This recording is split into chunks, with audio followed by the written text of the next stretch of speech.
Where's the cue ball going? Oh dear, how sad, never mind.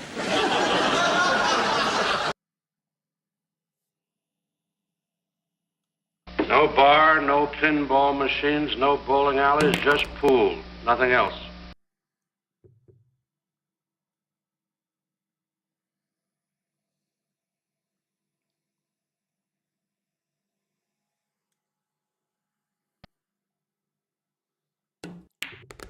Right, good afternoon, everybody. This is what happens when you fall asleep in your chair in front of the PC. You almost miss the start of the match. We have a one-loss side match this afternoon between MarkShark, representing the USA, and Bankster, representing Kuwait. The room has been up a couple of minutes. I believe Bankster was in the lobby, and MarkShark is in, ready to go. This one-loss side match is a race to 150, and 4 o'clock my time was the start of the match. I believe I did see Bankster in the lobby. He is there. Maybe he's got the same problem as I had, where he just fallen asleep. But he's got about, what, 7 minutes or so to get into the room. Welcome to Spud Boy. So we may or we may not have a match. But we also, of course, have the matches that are on the schedule, including this one. We've got Acero against German Pot Machine tomorrow. Tonight, or early in the early hours of Sunday morning, our clocks go forward to British summertime tonight or tomorrow. I believe One Pocket Slim is going to cover this match between Acero and German Pot Machine, which is down for 1 p.m. my time, and I will be coming home from work at that time tomorrow. We've also got the big match between MC_Clarky and Spectre Dawn. That's going ahead on Monday, and we also have Larry and Rabi going on Tuesday. Now, this match is either going to go ahead or it won't, depending on whether Bankster is actually present. It might be a short and sweet stream, this one. I'll have a quick drink.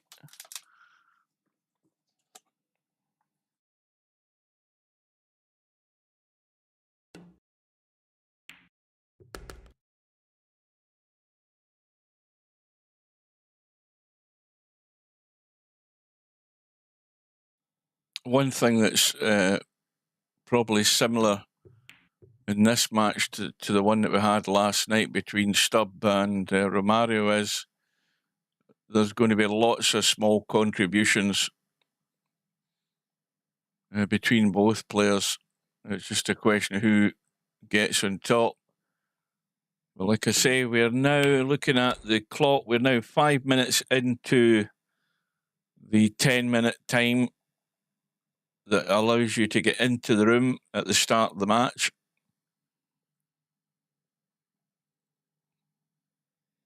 So Bankster listed in the lobby, but well, he's now arrived, so here we go.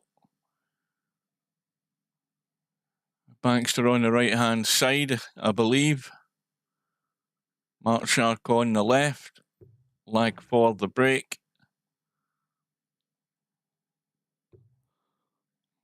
And it looks that Bankster's won it. So he should be putting MarkShark into break, which he has done. And let's see whether MarkShark's worked something out here.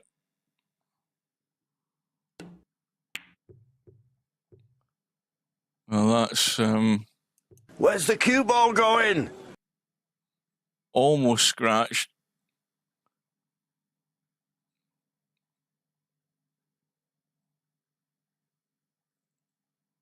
So Bankster has the cut. The cue ball's going to run to the short rail and probably bump those balls, which it has done, and get one of them into play as well. But you can see that break-off shot as you're trying to do. You're not really trying to disturb the pack a great deal. So there's 2 or 3 balls in play. The 7 ball, well, he's going to have to jack up to dig into that 7 ball if he wants to do some damage, or he's going to have to leave the high cut on it.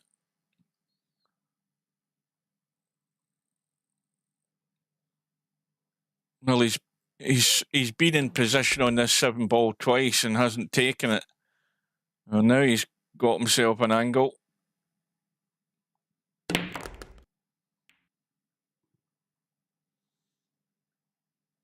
And he's got 1 shot on. Now this cue ball probably has to track quite a bit up the table here so he can see a shot.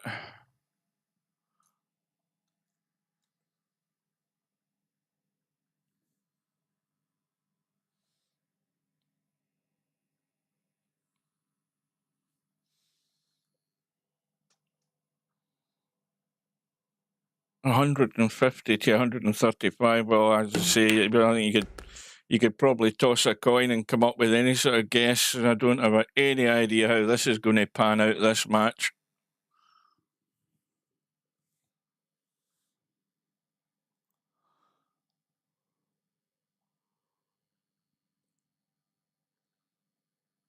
I don't think you can try and do an awful lot with the cue ball here.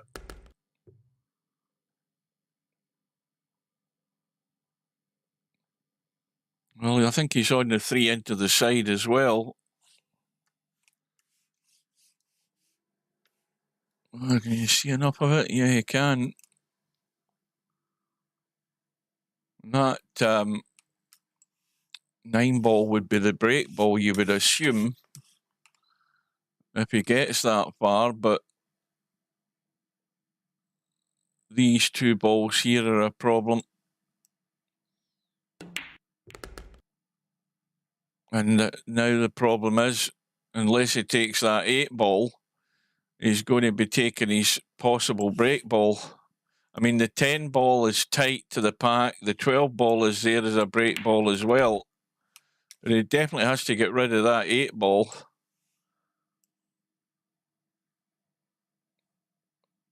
Well, he's not really on it, but potting the 11 and holding the cue ball will do that.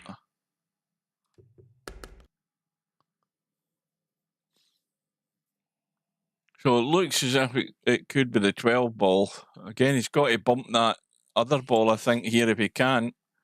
Bump the 10 and get rid of the 15. Well, maybe the angle was the other way, but now it's getting tricky.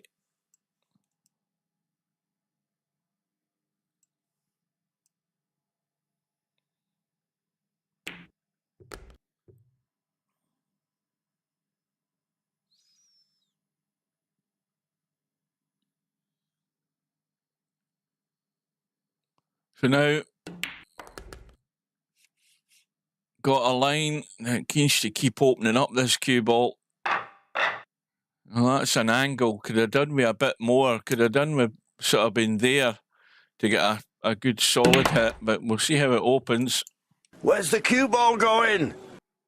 But that's worked out okay. Into the 2nd rack of the visit for Bankster.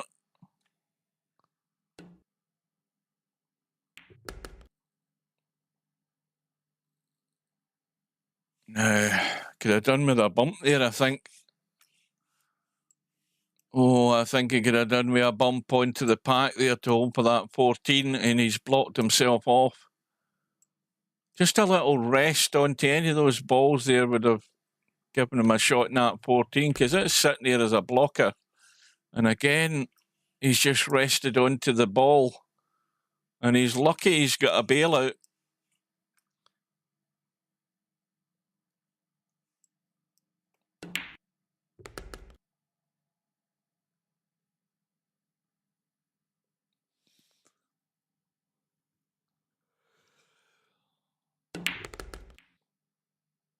Yeah, I think it was about it was about 3 o'clock my time. So an hour and 10 minutes ago, I decided I'm going to have a lie back in my chair and have a little nap. And then the next thing I know, I'm waking up and it's like 10 minutes to 4 or 5 to 4, I think it was. So I almost missed the start of the thing.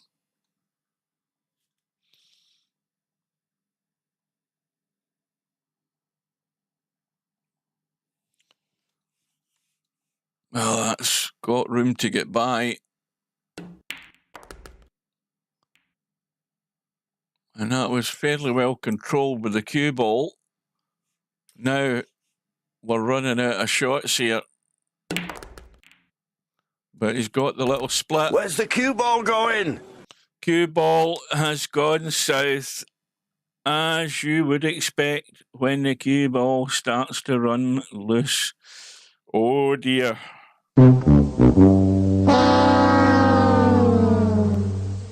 So the run ends on 20. Ball in hand in the kitchen for MarkShark.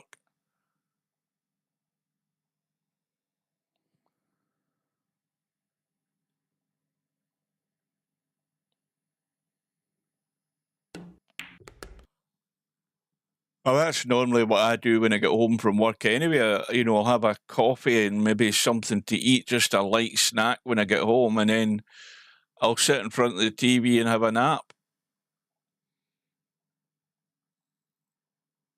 I usually always do that. In fact, I want to fall asleep again watching this already. Well, MarkShark's visit was short and sweet.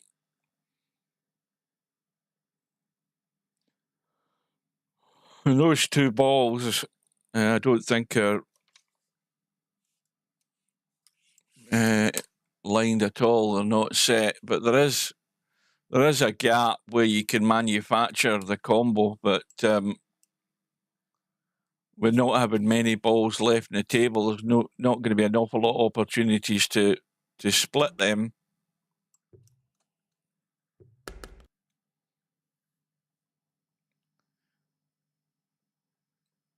Well, he could try cutting that ball along the rail, the one he's looking at, and digging back to try and split these two, but the cue ball could end up going loose big time.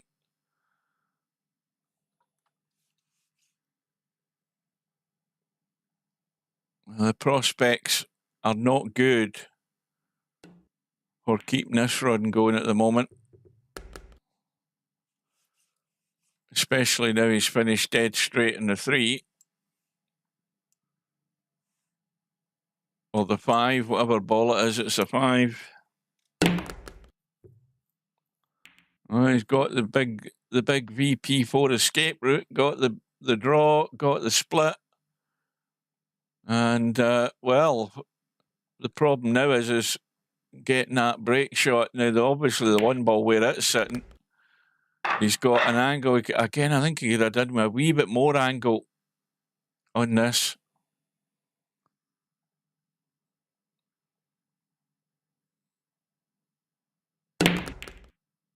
Got the top of the pack. Has he blocked everything off? I think he has. Would you believe it? All of them are just falling into a line to block one another. Now he's called the 3 ball, trying to kick it in. Yeah, that was tough. That was unlucky to have all of those balls lining up like that.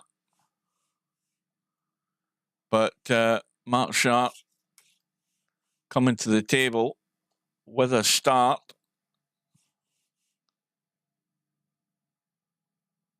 And the first thing MarkShark wants to do is certainly, even at this stage, he wants to get something on the board to reduce the deficit, or, short visits like he's had so far aren't going to be good for his future prospects in this match. He's got to make a score, and I think already he's in trouble. Yeah. He's going to be hampered. And I don't think he can make anything of this, can he? Well, he's looking at the 6 ball, but I think this is touch and go, whether he can get through to that 6. Well, he could. That was well done. Cue ball wanted to follow it in, but he's struggling to keep this going. He's got one angle here that'll allow him to do a bump. I don't think he needs to blast this. He knows the 6 ball's there, so if he just runs and gets a hit, he's bound to be still in the 6 at least, which he is.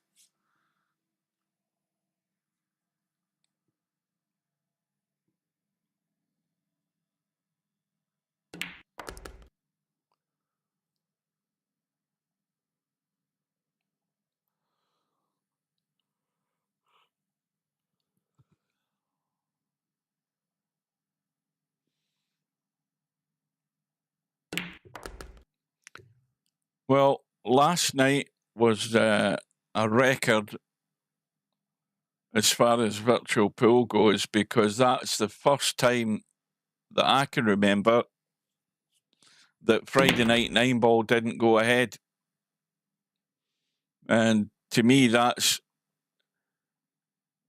the proof you need that we've hit rock bottom, that we can't get enough people to play in Friday night 9 ball. And now, of course, with our clocks going forward as of late tonight, early tomorrow morning, the tournament's going to be an hour later. It's going to start at 8 o'clock British summertime, which means it runs even later at night. MarkShark's missed the 7. The visit ends on 8. And like I said, MarkShark's he's going to drift away here if he doesn't start to put a little bit more on the board on each visit rather than what he's doing so far. He's going to be chasing and chasing and chasing all the way through this match. Now, what about that? Was mentioning about Tiger Woods last night making his comeback, and then of course I get up this morning, switch the TV on, the news comes on and tells me Tiger Woods has driven his car off the road again. He's rolled his car under the influence. I don't know. I haven't heard any further information in the story, but my goodness me, what the hell's the guy doing? Unbelievable. Stopped by the cops again.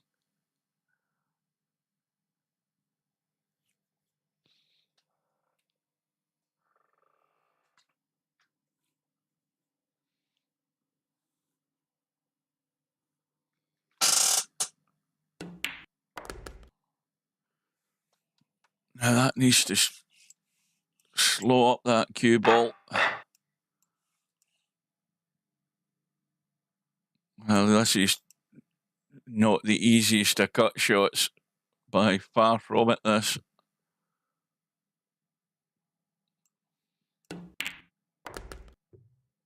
It's well played. Where's the cue ball going? Cue ball tried its best to scratch. Fairly straight in this 3 ball. And also, again, fairly straight on the... Is that the 11 or the 13? 13.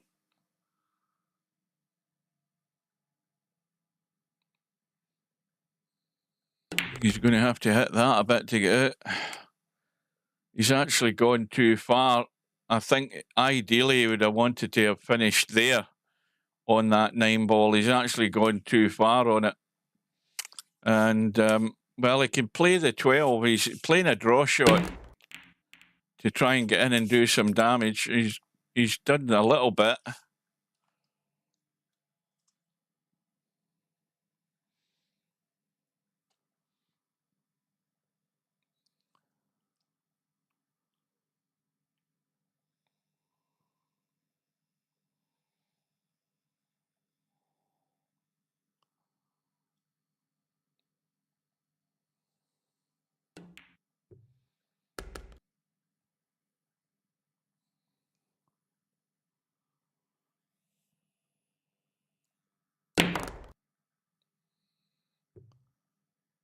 Again, loose cue ball.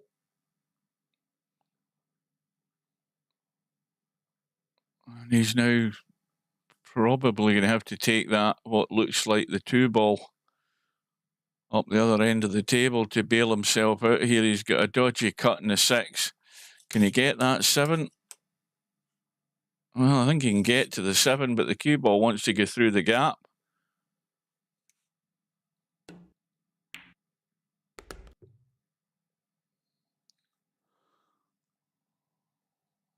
Again, this is... the prospects aren't great the way he's sitting at the moment.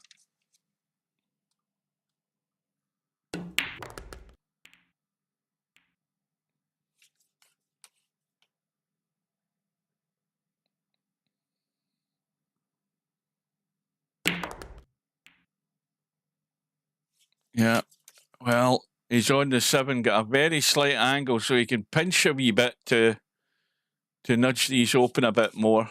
I mean, obviously, looking at it, you don't have to nudge them at all as long as you're on the right side of them. And now he's missed the 7. He's actually pinched too much. Those balls all went... they all went into that pocket there, provided you could play from this side, but he was running out of balls to get there. And the visit ends in 14, but it's a 30-point lead he's got at the moment. And MarkShark's going to have this problem all match if he doesn't make something that's worth mentioning. You know, he needs like a 20-odd run, even at this stage, to stay in touch, because each time he falls short and he only gets single-figure visits, you know, Bankster's just going to pull away and pull away. And instead of having a 30-point deficit that there is at the moment, it can end up, you know, 50, 60, 70. And then by that time, you know, Bankster's sort of staring down the finish line somewhere up ahead.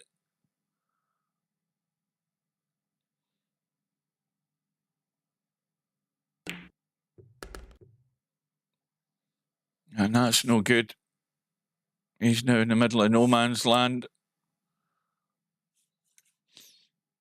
Now, what he could do here is he could bank that 15 ball, try and use these 2 balls as cover, and send the 15 ball back into the middle of the table so he's not leaving a shot on.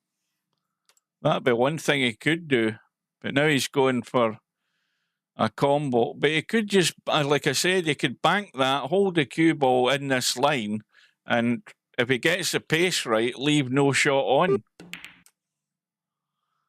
And he's played the combo, and that's well done. Now, the wrong angle slightly. Let me look. Where's that sit in relation to the triangle, that ball? Well, it's actually not bad. I mean, it's down towards the corner of the pack, but it's as good an angle as he's going to have. Critical that this comes out half decent. I mean, folk would say, yeah, there's plenty of time for him to get back in it. Well, not if he keeps doing stuff like that. I mean, a perfectly good break shot and he's missed it. And again, you know, it's still just a contribution of 5. And even with that shot that he's missed, there's a lot more than 5 balls here for Bankster to blow that score that MarkShark's just made. You know, he's going to stretch his lead even more here.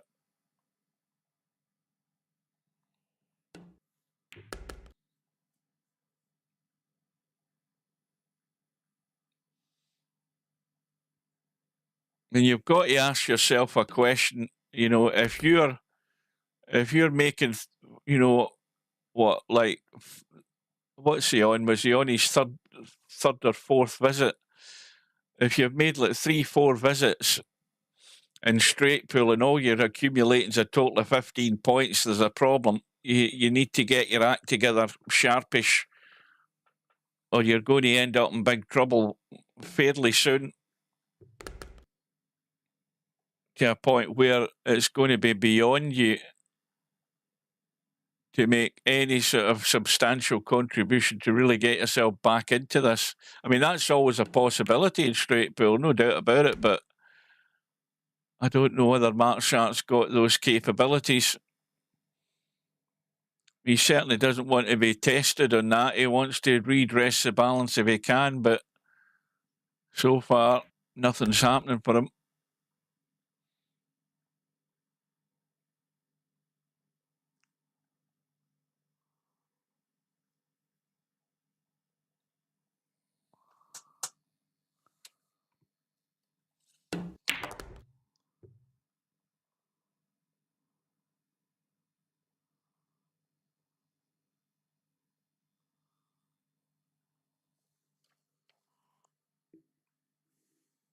Well, the natural path of the cue ball, it wants to run towards that cluster of balls.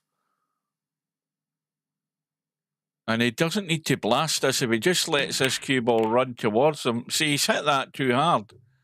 The natural angle of the cue ball wanted to go to those balls anyway. And even in the way they were sitting, they weren't all clustered together and stuck together. The cue ball just needed to go in and nudge a couple out. So now Bankster's got the same disease. He's only put 6 on the board and given MarkShark another opportunity to try and get into this match. And again, I think he's overhit that. You know, that's pretty poor to let the cue ball just run out like that as far as it's gone. I mean, he's got the one ball into the side, but I don't think he had any idea what ball he was playing for there. Because if he had, he would have made sure he would have fell short and been on the 5 ball or whatever ball, you know, that's sitting there. You know, you just cannot be letting the cue ball run loose with no real idea of where you want to play to next.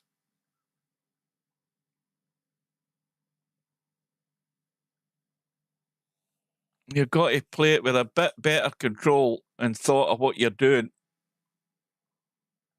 And watch the pace in the cue ball.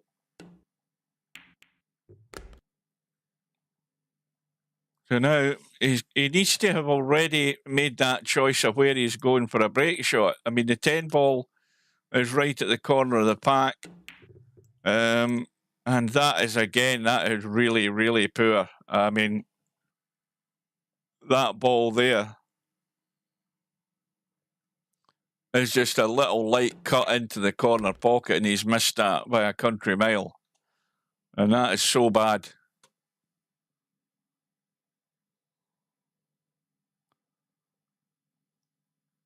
And I think that contribution was it 4 or 5?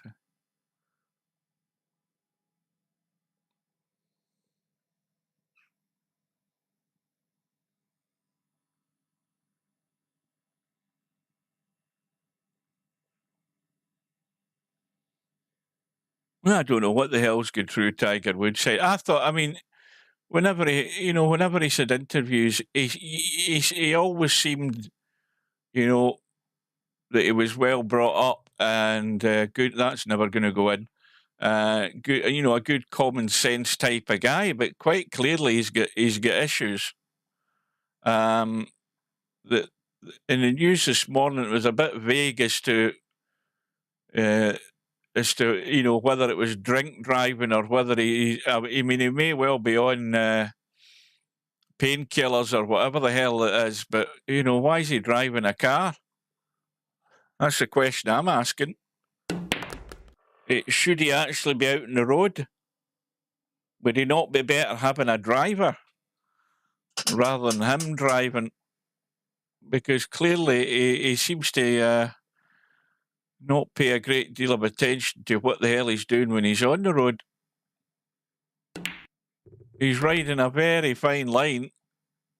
You know, that's... I mean, the first accident he had was a lot more severe. And then he's had this one where he's got off lightly by the sounds of it. He might be running out of chances and opportunities, Tiger.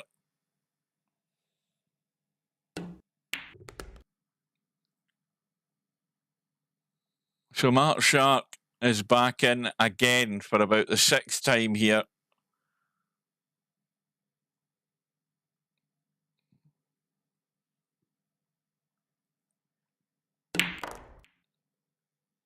See, again, that is just,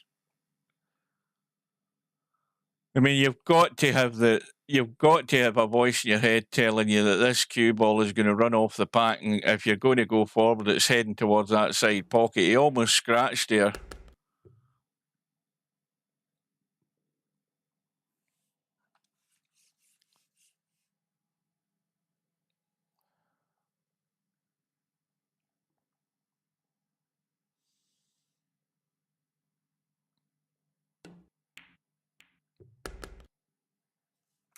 Now he's got the angle in the 3. He can try and get a hit here. Well, he had the angle to try and come up and give them a bump. So that's one opportunity that he could have taken there. Now he's got the draw into them.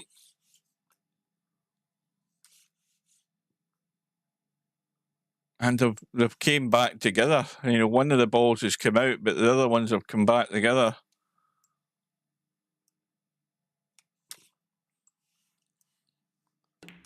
Well, that 9 ball does go from this side. And if you're looking at the 4 ball, well, he's got the angle in the pink just to brush them anyway, I think. I think he can just graze through here. But he's not grazed through far enough, so again, he's in trouble. I think he can bail out in that 8 ball. And looking at the table, there's not an obvious break ball here. The 2 ball is, again, way down at the corner of the pack.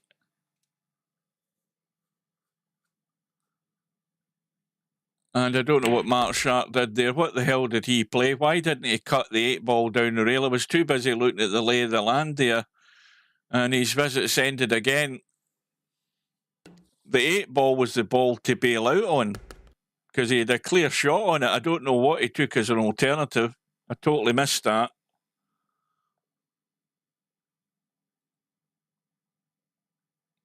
So now he's watching Bankster building up the lead again. The lead is now 21. And that 2 ball will have to do, but I think let's have a look. Yeah, he's going to have to get, and again, look where he's finished. He's far too straight in the 8 ball. Needs to get the spin working. Didn't get any spin on it to get the cue. You know, he had to change the angle in that cue ball when it hit the rail. He had to spin it to actually create the angle. I don't know that this is going to be much good. He'll certainly hit the pack, but whether he'll do a lot of damage, it's hard to judge. It looks far too straight to me.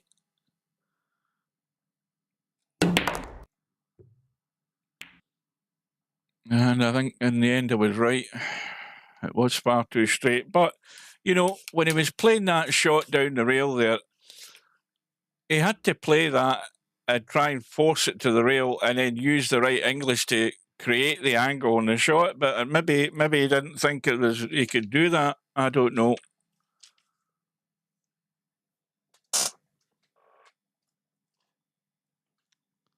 And I don't know that MarkShark's going to have much here other than just use the stack for cover here. This has got to be a feather edge, though. Well, he hasn't hit that. He hasn't hit it. I think he can just get enough of that 15 to actually pot it. And the 4 ball. Well, he needs to get into this with a sharp dig here to do the damage. Where's the cue ball going? And look at the cue ball again, running loose, and there it goes. So here we go again. 24 points behind. And MarkShark's got an angle. Well, he could leave himself a slightly better angle. Well, he's brought a few out and he's got a shot.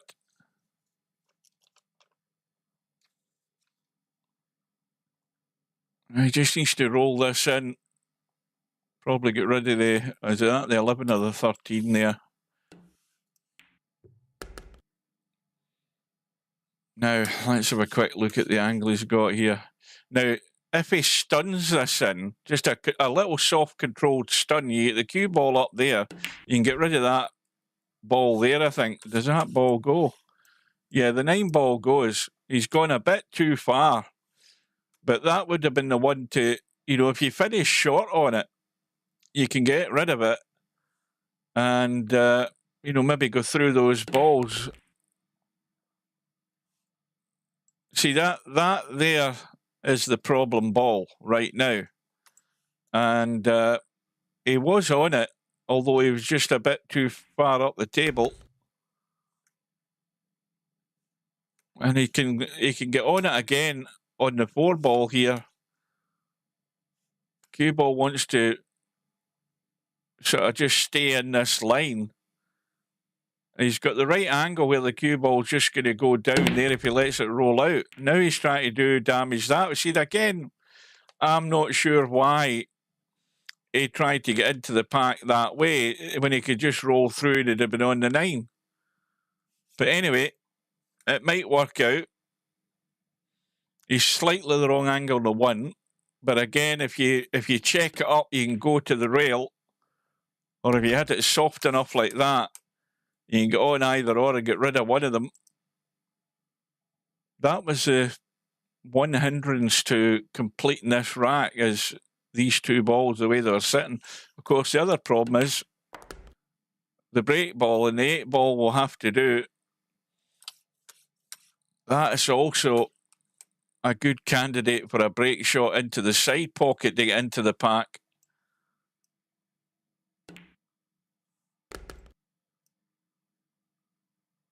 Now, if he just plays the 6 in and gets onto this 5 into the side, I forgot there's a ball up table as well. I never even noticed that. And this cue ball's running too far. It needs to hold up. Again, that's poor. Hit it far too heavy.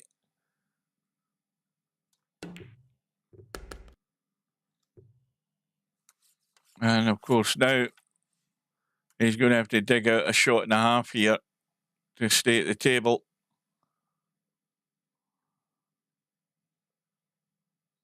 I think this is his biggest contribution so far. And that'll be a missed call. So that run ends on 11. He's back to within 13 points. And he's left nothing on.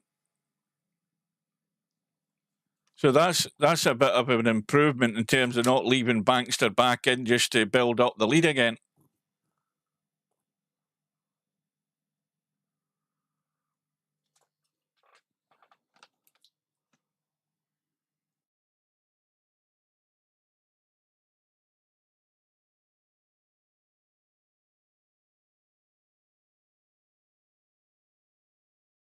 Well, that's not my replay. That's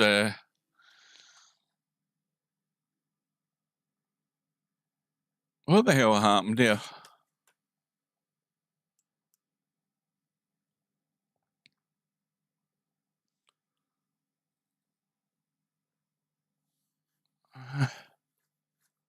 And now I'm confused. Bankster says, "Can I change turn?"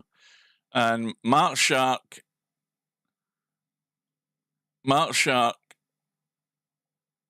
did call a missed call because the ball, ran round the table into another pocket.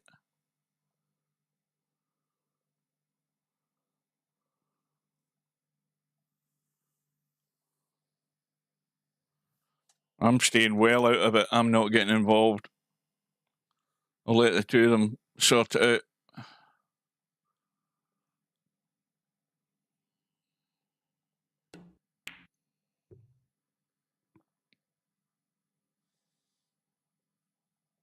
That cue ball, has it travelled too far?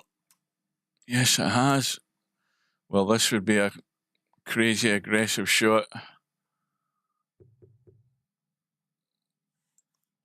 This would be even crazier, you know, cutting that 11 ball in and letting this cue ball run straight down to the pack. I mean, it could scratch off the pack doing this. There you go. It tried to. Well, there is a shot.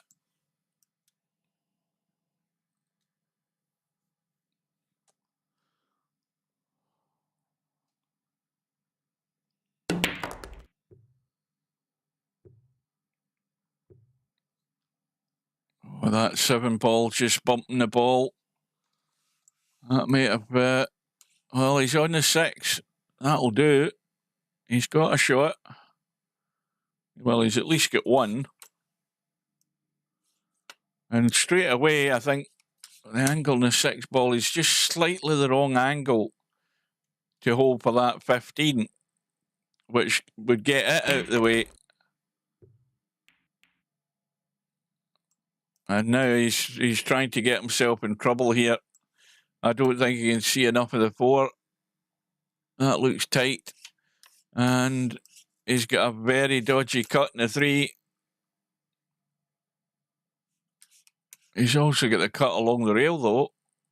That looks a lot more comfortable. Again, cue ball running loose. Had a quick look at the side pocket. And again, he's going to have to cut a ball, either of those two on the right-hand side. You see, this is not taking any particular controlled route here. This is just trying to stay at the table. That's all that's going on here for MarkShark. There's not a great deal of control of what he's doing here right now.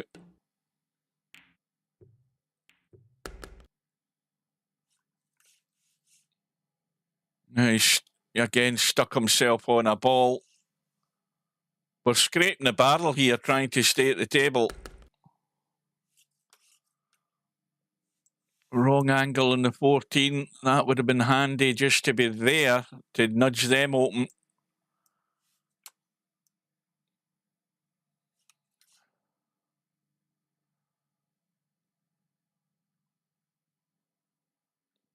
Now, he can play that shot, hold the cue ball in the 14. Once he pots this ball, if he holds the cue ball, he's got the angle to pot the 14 and just break them out. Now, why is he not looking at it? That's what I'm asking. You know, there's 2 balls stuck together here. And why is he not dealing with the problem? You know, I think you've got to be a blind man if you can't see where the issue is in the terms of your prospects of keeping this run going. He had a perfect opportunity there to hold the cue ball, and he did hold the cue ball, and he still didn't play the 14 to bump them out, which to me is crazy. And now he's in the middle of no man's land again. And by no means is this the right way to go about it. Not as far as I can see, but, you know, if he gets the 1 ball, everything's good. But there's easier ways to go about it. And, of course, the inevitable happens. The visit ends, and he missed the most obvious trick there, the way that was sitting.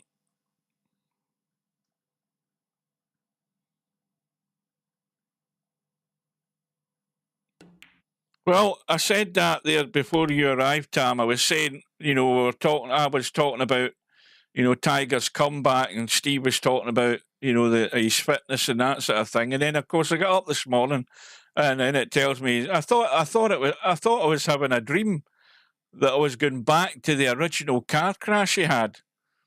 And they're telling me this morning he's rolled his Jeep or whatever the hell car he's got. He's had to climb out the back window. He's now got a mugshot again. I mean, for goodness sake, I just don't know what's going through the guy's head. He's, you know, what kind of, you know, they're talking about under the influence. I mean, you're not going to hear proper information at that time in the morning as to what the story is, but whether he's on, you know, painkillers or whatever, I don't know. But and I said earlier, you know, he always seemed a fairly sensible guy, but maybe that's all a big cover up. Maybe the guy's bloody nuts, and we all just don't know it.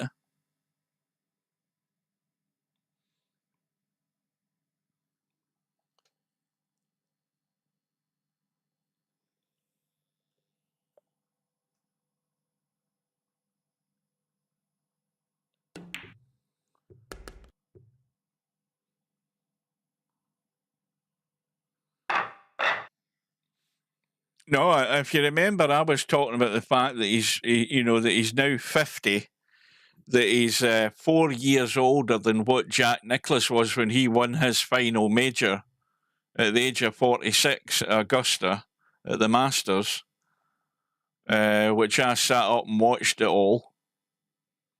I remember watching that. And, you know, he's now really, really struggling. Of course, he's basically been out of the game for the last 2.5 years, hasn't he?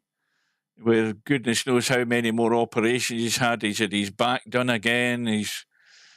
His legs are a mess, you know. But, you know, it's something he's I don't know what's going through the guy's head. Anyway, the guy with all those millions in the bank, but he's really going to struggle. I don't know. I don't know whether this is going to. Obviously, it's going to end up with some sort of hearing. You know, but then again, when you're Tiger Woods, you've got the right lawyers in place to deal with any kind of things like this. Dig you out a hole easily enough. Can easily buy your way out of it.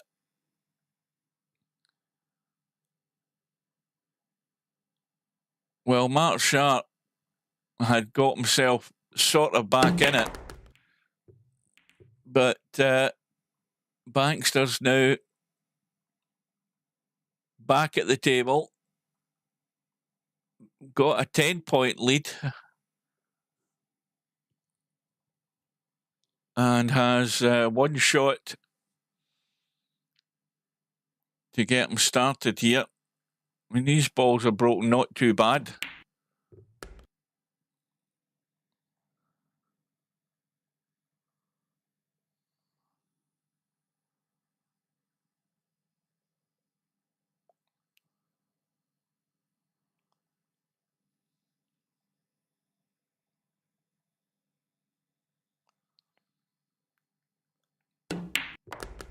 So don't forget, your clock goes forward tonight.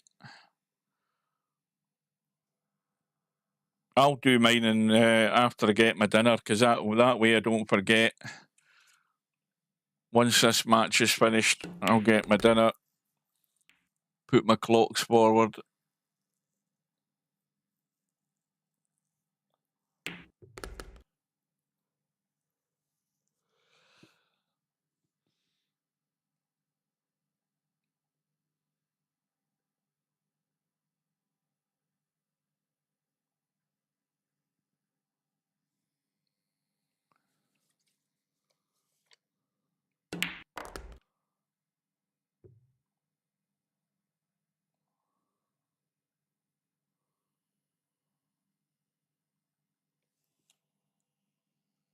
We don't make mistakes.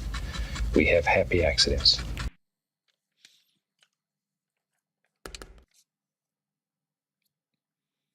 That's far too straight. That's no good.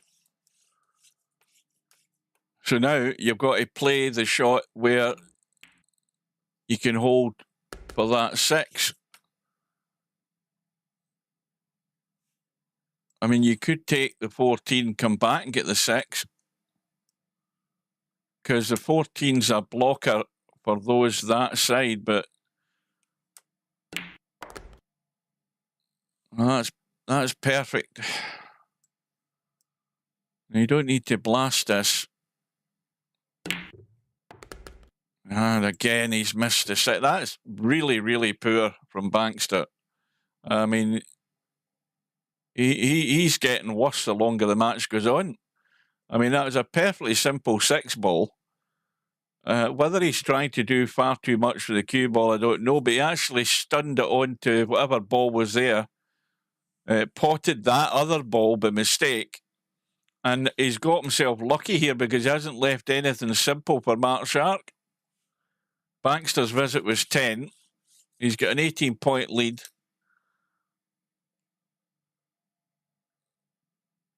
Well, he's calling the reverse bank here, back into this corner pocket. He's not going to have a great deal after it, I don't think, but he's going to leave the shot on unless this cue ball sticks up. Well, MarkShark's going to be, Bankster's going to be hampered. That's dead straight. Absolutely bolt straight in the 6, so he can only go forward. And going forward's not going to give him a great deal. So he's trying for all sorts of acrobatics here with the cue ball, and he can't get to the cue ball really to do much. So there is a combo on, which is what he's going to call. You can see there's quite a gap between those two balls.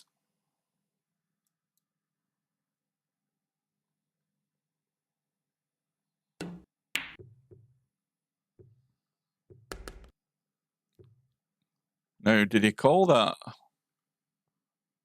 Or was that a missed call? He must have called it. No, he must have.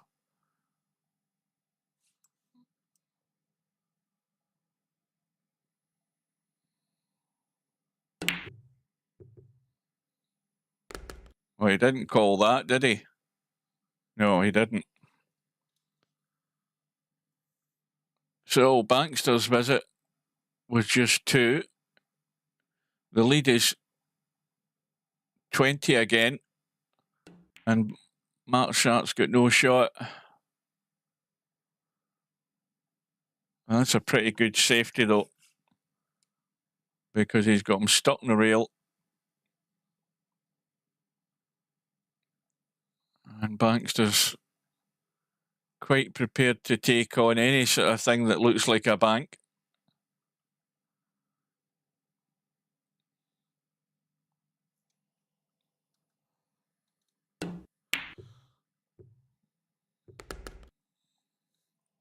That's worked out nice. Now, I don't think anything that's sitting here is any good to no man. I mean, the 15's in the rack.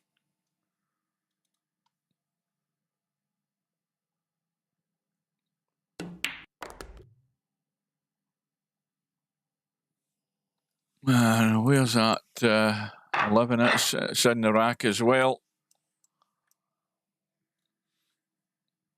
I think this is the first time in one of the streams that we've seen, you know, the last ball being put onto the break spot.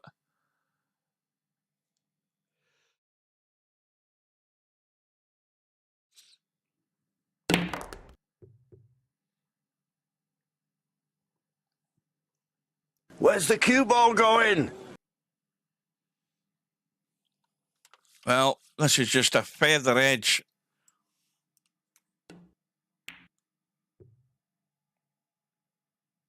Well, that was a little more than a feather edge. I mean, he should have been covering that ball for a start. And Bankster has left MarkShark a fairly simple safety here. And that's no good. That's absolutely terrible.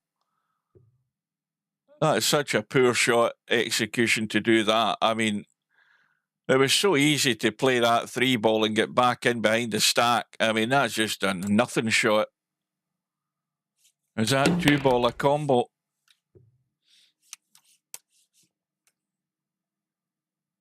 Where's the cue ball going? And that's what happens. You start running the cue ball loose.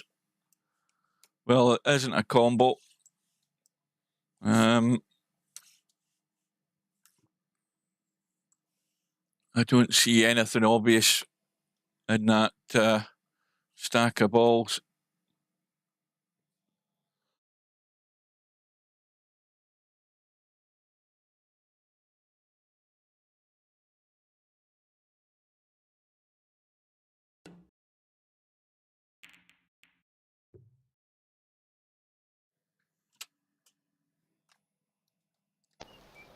What we've got here is failure to communicate. Some men you just can't reach.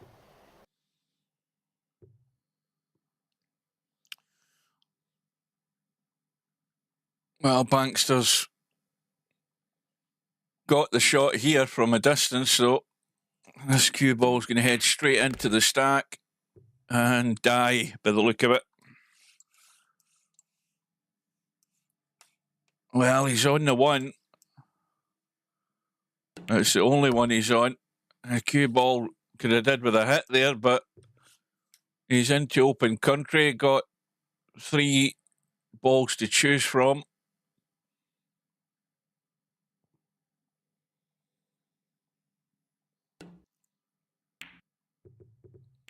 And Bankster's contributions have dried up here. He's in another visit of 3. And but having said that, his lead's gone up to, what was it, 25? And MarkShark's had umpteen chances to get back onto level par, and he's always fallen short. You know, asking MarkShark to put a run of 20 odd together here is, you know, probably too much. I don't know whether he's going to be capable of doing it. This isn't a good enough angle, I don't think, the 2 ball. It would have needed to be sharper to try and get into those balls. But the angle in the 3 ball, I don't think he has to blast this. He just has to hit it. Because he might, if he hits it too hard, he might end up just hitting the 5 ball and doing no damage at all. But that's the right pace. And he's got a bonus ball, and the ball opened up.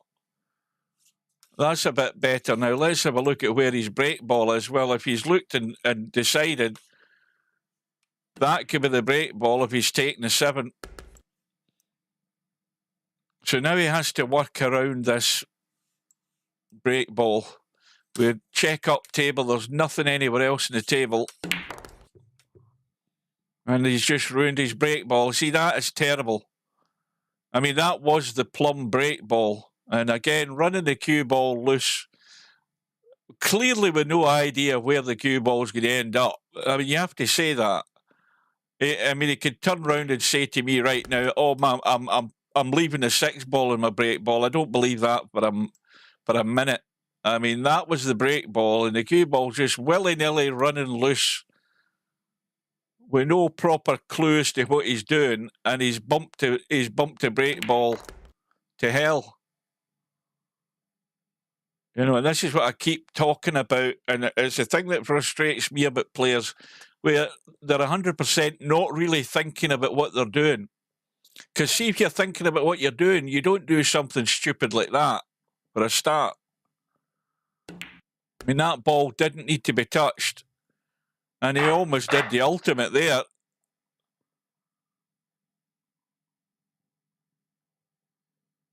He's got a shot, though. One way or another, he's got a shot, but I do not believe that was in the plan, that he was leaving the 6 ball as a break ball. And I think he'd be a liar if he said he was. And I don't... Where's the cue ball going? He has got a shot. He has got a shot.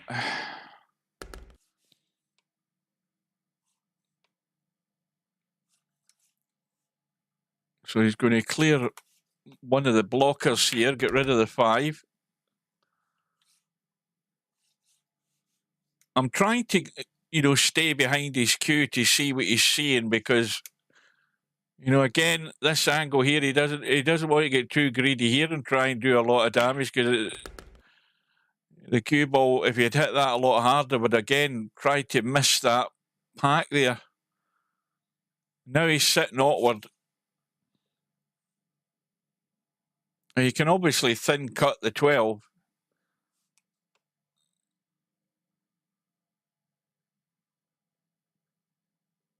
He's got to be careful here with this, with the cue ball as well. He's actually overcut the 12 or not cut it enough. And if you look at how he's finished, he wasn't exactly perfect in his net shot. I mean, I think he had a shot in the 15, but it wasn't great.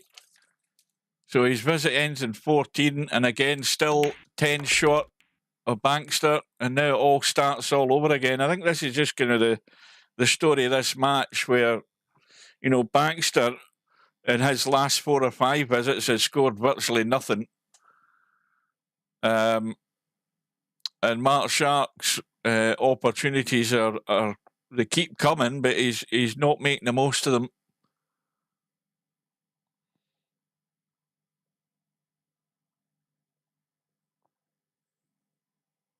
And this is always why the most obvious thing, the better players in virtual pool, where they have better cue ball, are always going to win outright in matches like this. You know, if they come up against any of these guys, anybody who's got better cue ball control will be able to judge better where they're putting that cue ball for that next shot, which is paramount in straight pool. It's a simple thing. See, this is almost finished awkward, but the 9 ball's the bailout. Now, again, I'm looking at the table, I'm thinking, right, well, the 14's got to be the break shot. How do I get to that break shot? Well, there's a couple of balls here that would allow me to get to that break shot. So I've got to get rid of this 4 ball to start with. Right, so now he's gone to the 12, the pink 12. Now, if he bumps that in and avoids his 14 ball, see, this is threatening to go wrong, but if he drops the 4 in and he drops it dead weight, I think he can still get rid of the 2 here. Right. Right, okay so far. Now he has to think about where does he put the cue ball for this 11 ball to get to the 14. And that's the wrong angle. So if he goes forward, he's putting left English on it. He needs to hit it a bit more than that. It's gone too straight. Too straight.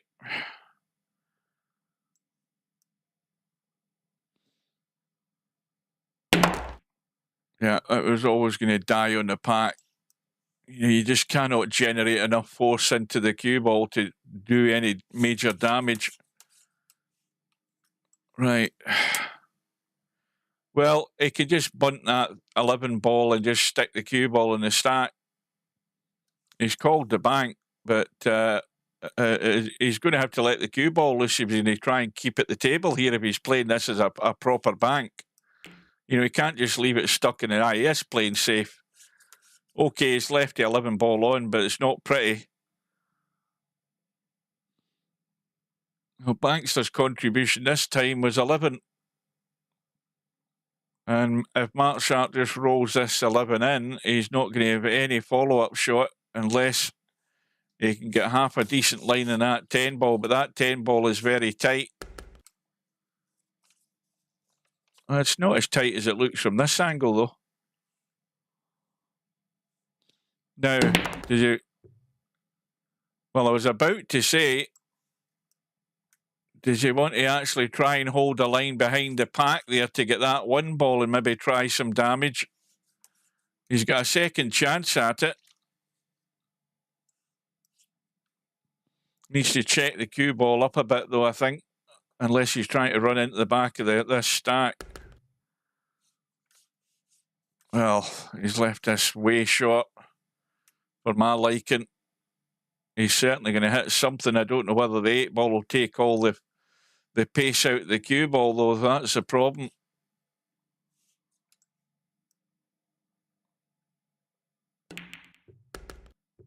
Well, he's missed the 8 ball, bunted a couple of balls into play. Wrong side of the 5 ball to do any damage. Now, there's the shot there. He needs to go through to there on the 2 ball. And again, why he's going up country, I have no idea. I've got no idea what that's all about, because the shot he was played there, if he just bunted through to the 2, he could have chipped the 2 and did some damage there. Perfect opportunity to deal with that cluster. And now he's in the middle of no man's land. He's got a shot in the 5. You don't want to be leaving tough things like this, though, if you can help it. But he's got it. Now, how's the cue ball? Oh, the cue ball's come into play. Right. Quick look at what he can work with here. Not a lot, to be honest with you, by the look of it. None of those balls are any good. They're all dead in the pack. So it could have possibly, if he takes this ball here, leaves that 2 at the back of the pack, he could have used that as a break ball, because he had a 3 ball that would allow him to get to that as a break ball and get into the back of the pack. Now I've no idea what he's doing. And I'm not quite sure that he does either, because that was an opportunity there. The 3 ball would have been ideal to play as your penultimate ball, leave that ball that was there as a break ball, cut it and get a bang into the back of the pack. And, well, this isn't going to continue that long, this visit.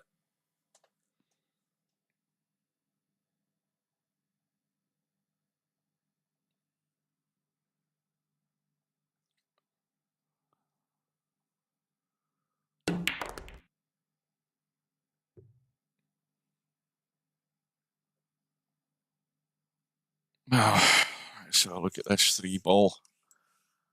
Well, the 3 ball is too far towards the back of the pack, isn't it?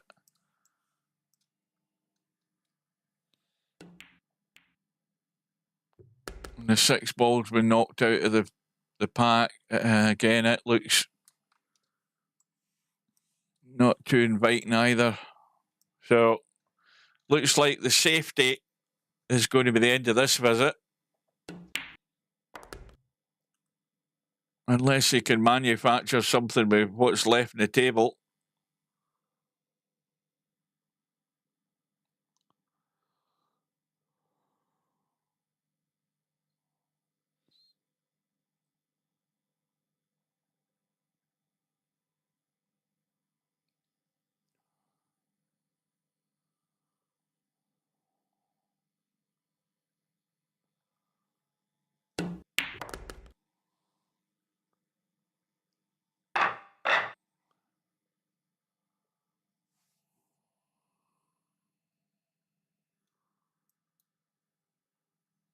We need to check this up a bit, I think. Where's the cue ball going? And there we go. It's gone south again.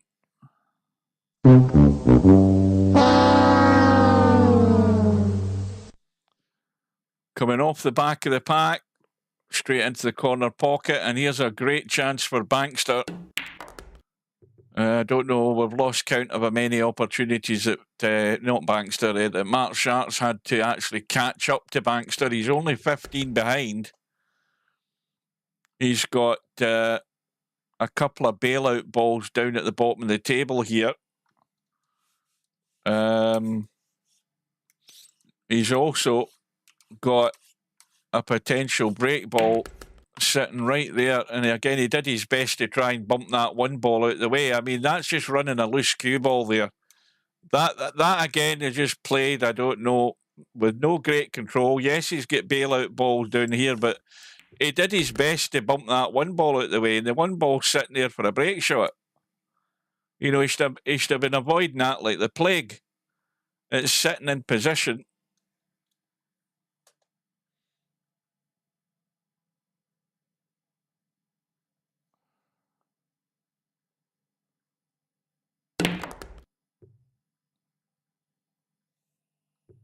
Right, now. Well, got to play that 15, draw it back, and get rid of the 11 and start trying to tidy up these. Now, if you get the right angle on the 11, you can probably go through the other side of that 7 ball. Now, does that 10 go? Well, the 10 goes, so does the 3 in the gap. But look where the cue ball's finished. He's finished again absolutely nowhere on a table that was actually not too bad. But again, it's just poor cue ball. That's what I was talking about. You know, the better players in this game have a much, much better cue ball. And MarkShark having to take the hit there, loses a point. The visit is only 5. But again, he's not left anything on for Bankster.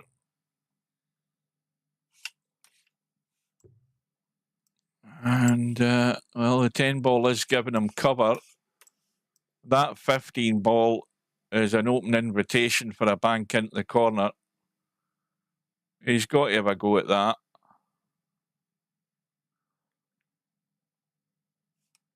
He's got to have a go at calling the bank on this 15 into the corner. I mean, it's very, very high odds that that'll go in. Problem is trying to play us, unless he takes a drop of another point and sticks it on the 10 ball. If he starts trying to run the cue ball loose off a rail and still get cover, he's leaving this 3 ball on, isn't he? What the hell's he called here? I've no idea what he's called. He's called the 1 ball.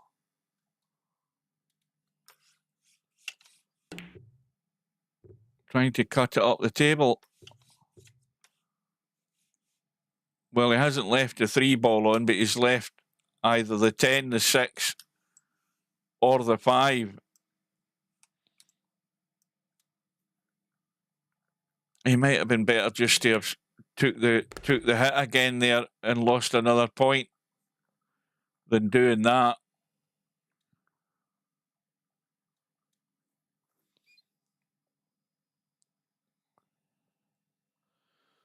Well, it's been the story of this match so far. MarkShark's been chasing right from the start, never been able to get back onto par. And each time, Bankster's had that opportunity to just trickle away some more points into the lead.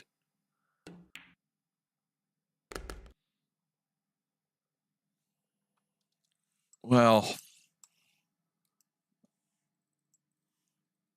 again, there's no clear and obvious break ball here. The 15 ball is wide of the pack and right down at the corner, which is not great at all.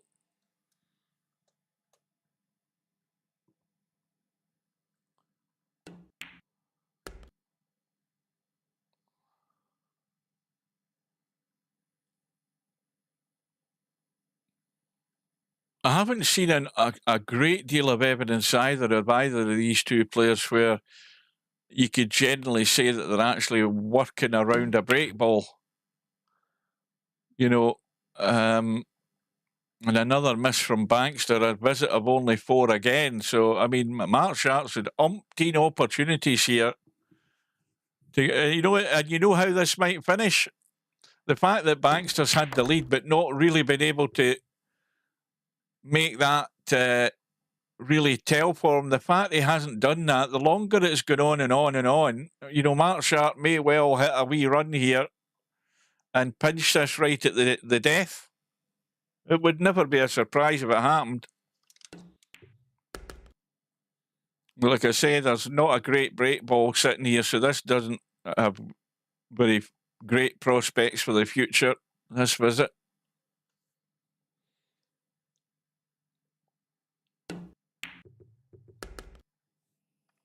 But let's have a look.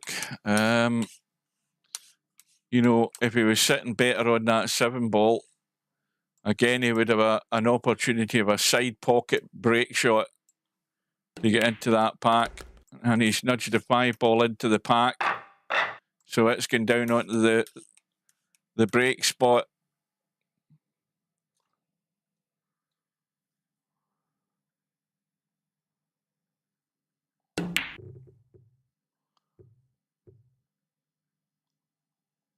Well, the best thing that happened there is he didn't scratch and the cue ball's locked up in the pocket. That's not a bad safety. It's a toughie. But he has got the pot. Very well. Here we go. This is a crazy shot. Very thin cut in the 1 ball. Cue ball getting blasted. Unless he's going to play the bank. Well, he's going to play the bank. So what does he do here for his follow-up shot? I mean, there is a ball there at the back of the pack.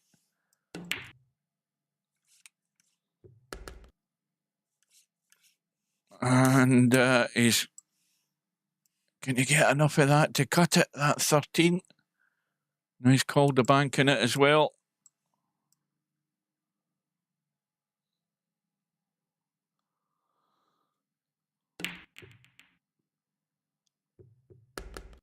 Well, he's got the bank. He's got a dodgy cut in the 12, which he doesn't. I mean, he's got to hit it hard enough to get the 12 to the pocket, so the cue ball's going to be running loose. And this is where you thin cut the 4 towards the stack, and you run to the long grass here. That's what I'd be doing. He looks as if he's trying to just stay at the table. Yeah. In actual fact, that was pretty good shot. If he'd potted that, he was perfect in the 15. Well, here's a 2-in-1 shot. You call the 4 ball, blast the 15 onto it, and go right through that stack.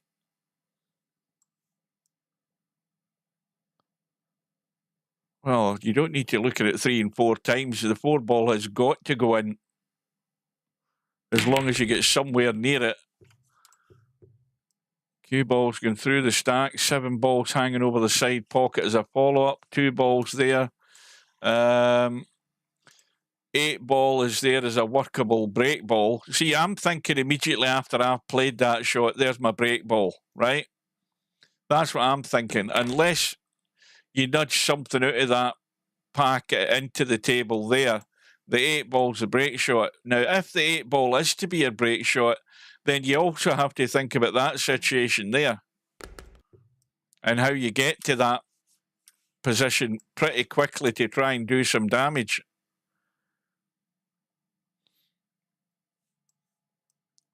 Well, there's a cut on the 6 ball where you could go at the rail and try and bump them. You're not sure you're going to have anything to follow up, though.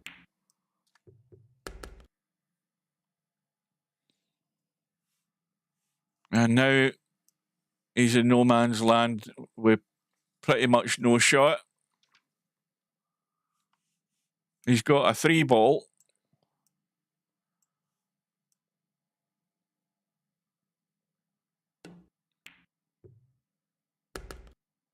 Now, Bankster is, I don't know, when did he say that? He says, you didn't call. There was no reply from MarkShark, so I don't know whether MarkShark's paying any attention to the chat, and I don't know what Bankster's talking about, where he's, now look what he's just done there. Look what he's just done there. He's just drawn the cue ball straight onto what was the break ball, killed that, killed the cue ball onto the 11 ball, and having to bail out on his break ball.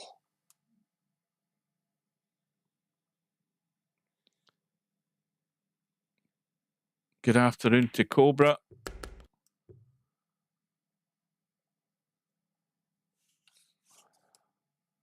So, the cardinal sin there was bumping the 8 ball and then having to play the 8 ball, and now we've not got a break ball.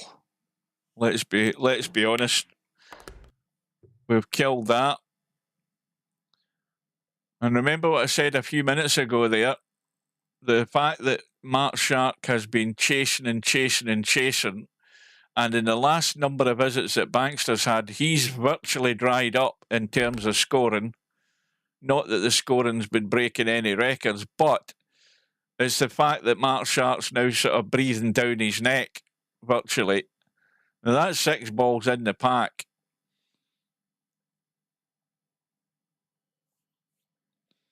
He has to get himself some sort of angle on this ball where he doesn't need to use multiple rails to try and get a hit.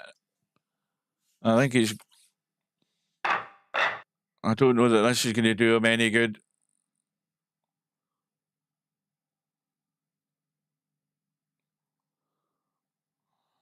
But the one thing you can be certain of is if you pot this ball, you know, you've got an easy safety. Now he's trying to get around. He's caught the corner ball.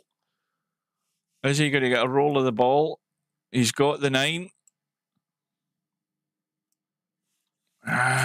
Well, there's the one where you've got to get on. You've got to look at that right now.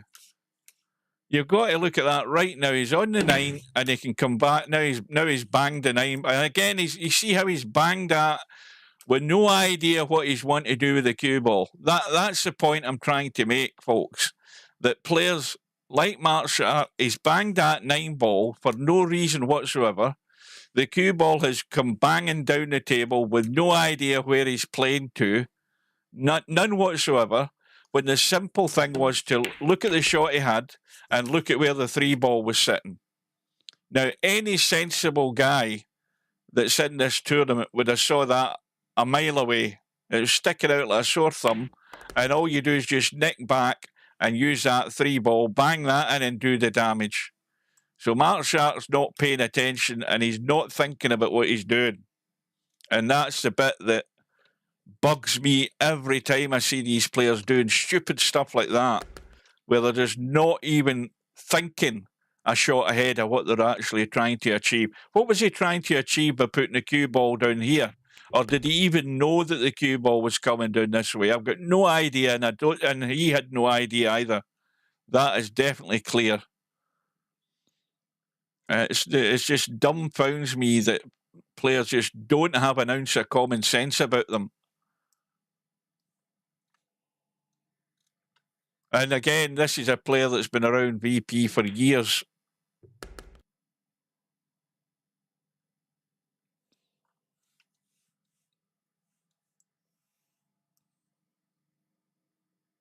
I mean, a bit of common sense. Look at the lay of the land. See, did he actually study the lay of the land there before he played that shot either? Because, I mean, that's the other paramount thing you have to do in this particular game before you move, is know where you're moving to. And the evidence of that shot was he had absolutely no idea what he was trying to do. None whatsoever. Not a clue. And it was laid out there in front of him like a road map. Bunt that ball in, hold and keep the angle for the 3 ball, and the 3 ball will do the damage. You'll have the angle of the cue ball to smack that stack of balls and open them up. And how he ended up down in the kitchen, I have no clue.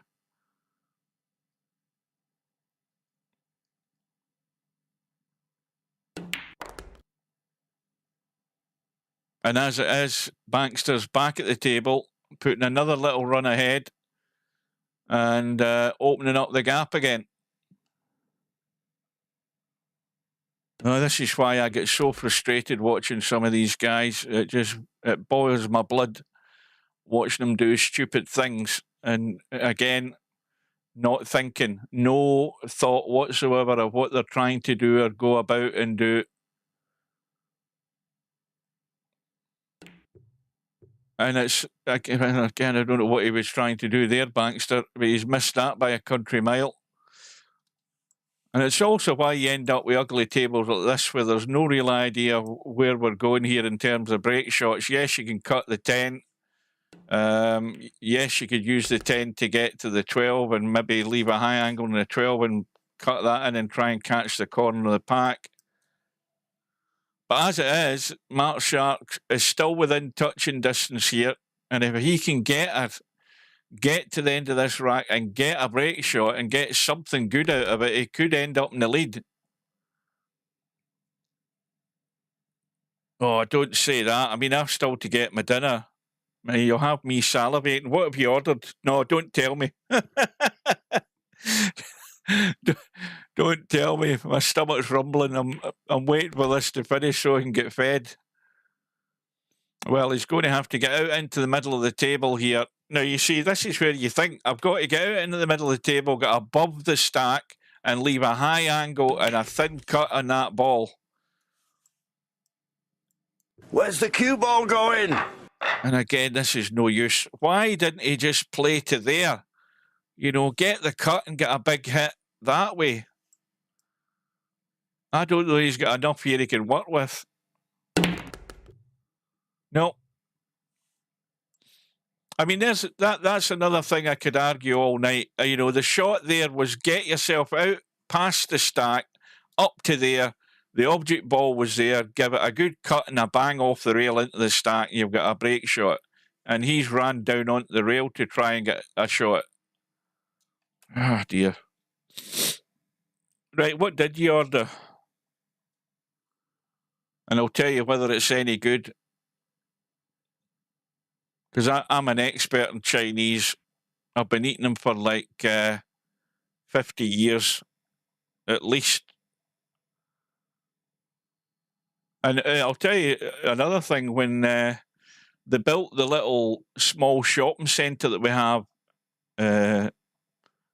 near where I live, it was built, well, it must have been built 50 years ago now. They even built a hotel there. The hotel has been levelled to the ground a number of years ago, but there is a Tesco there.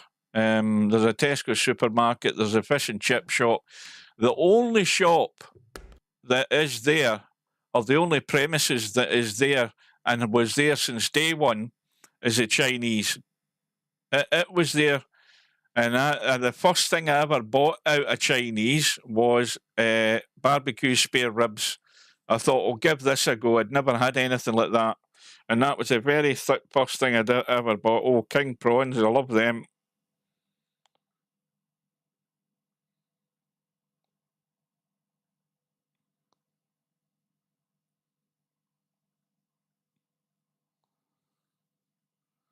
Well, that's been original. Getting butterfly king prawns as a starter, and then curried king prawns as a main dish. Yeah, you really let your imagination go wild in that order.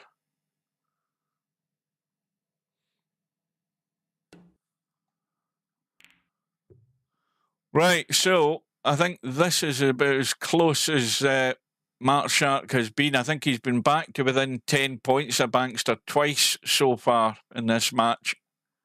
And now we're getting a bit of tit for tat here going on.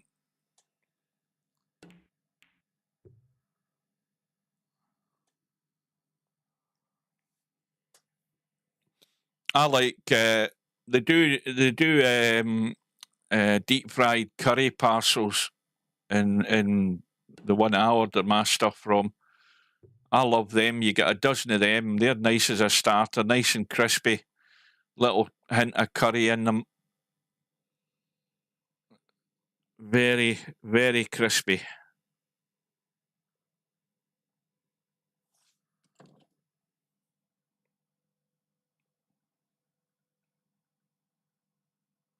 What's Spud Boy saying? Had to look it up. Had to look what up?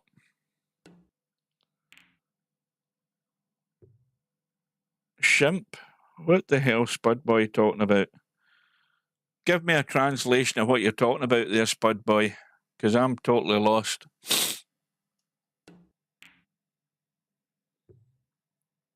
What, you didn't know what a king prawn was? No, shrimps are a lot smaller than king prawns.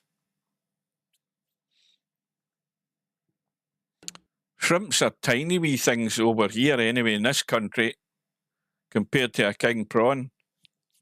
A king prawn's a bigger version of a shrimp as far as we're concerned over here.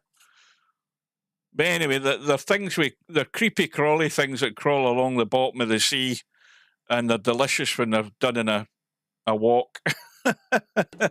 That's it in a nutshell, or a shrimp shell.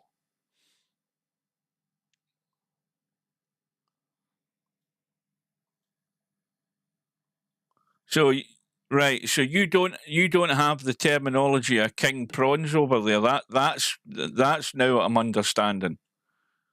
So I think you must categorise them all into the same group and just call them shrimps.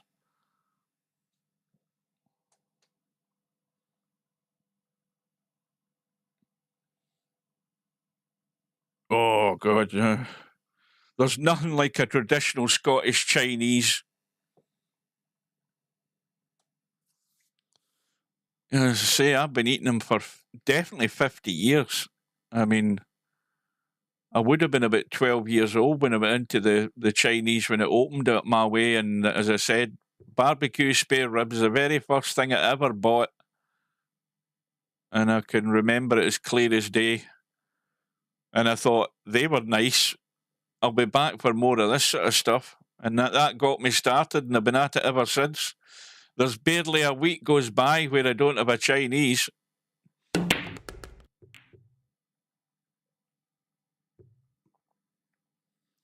Anyway, MarkShark has now got to 3 figures. He is now 9 points behind, and he's got balls on here to keep going. Yeah, a fine traditional Scottish Chinese.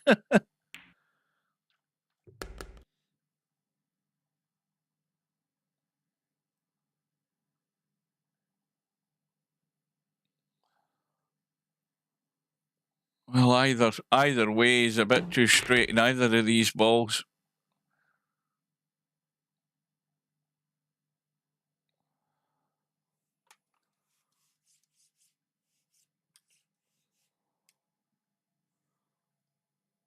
Now,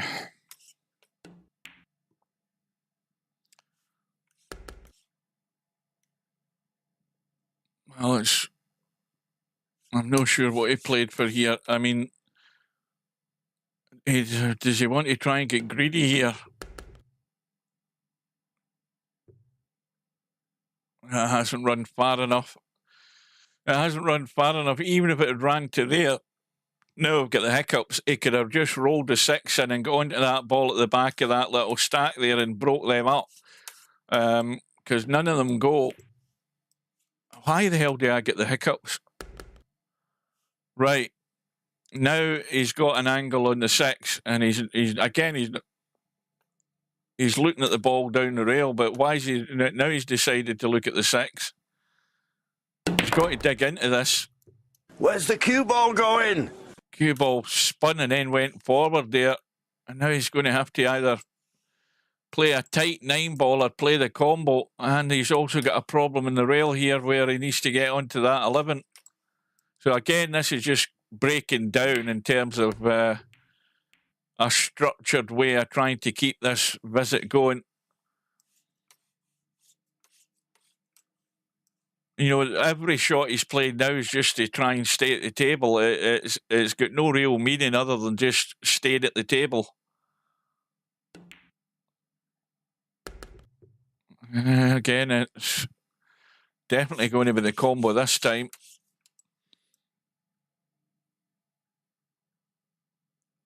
And he's got to be careful also because of this. If he hits this firmish, this 3 ball could go at the short rail and go at the long rail and have nothing. Well, he's actually went with it. Well, if he plays the 14 and stuns it firm and gets the cue ball out, he can maybe thin cut that 3 and catch the pack. He's looking at alternative methods. This needs to run quite a bit. Well, he might have to go 2 rails here to try and get a kick, but by that time the cue ball might be dead and no weight in it at all. Well, he's caught the top of the pack, but missed the pot. And he's actually leaving the table in the lead for the first time in the match. Might not be for very long, but it might be a bit of a significance there that he's actually got a lead. And the other thing is Bankster, well, he's got a couple of balls to bail out on, but there's not an awful lot more sitting there unless he does some damage fairly quickly.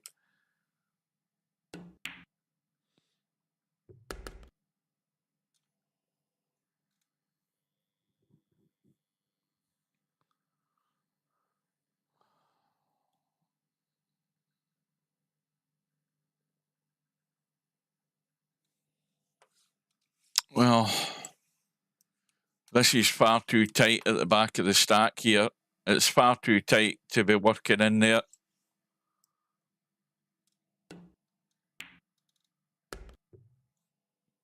And clearly he's trying to get somewhere in there.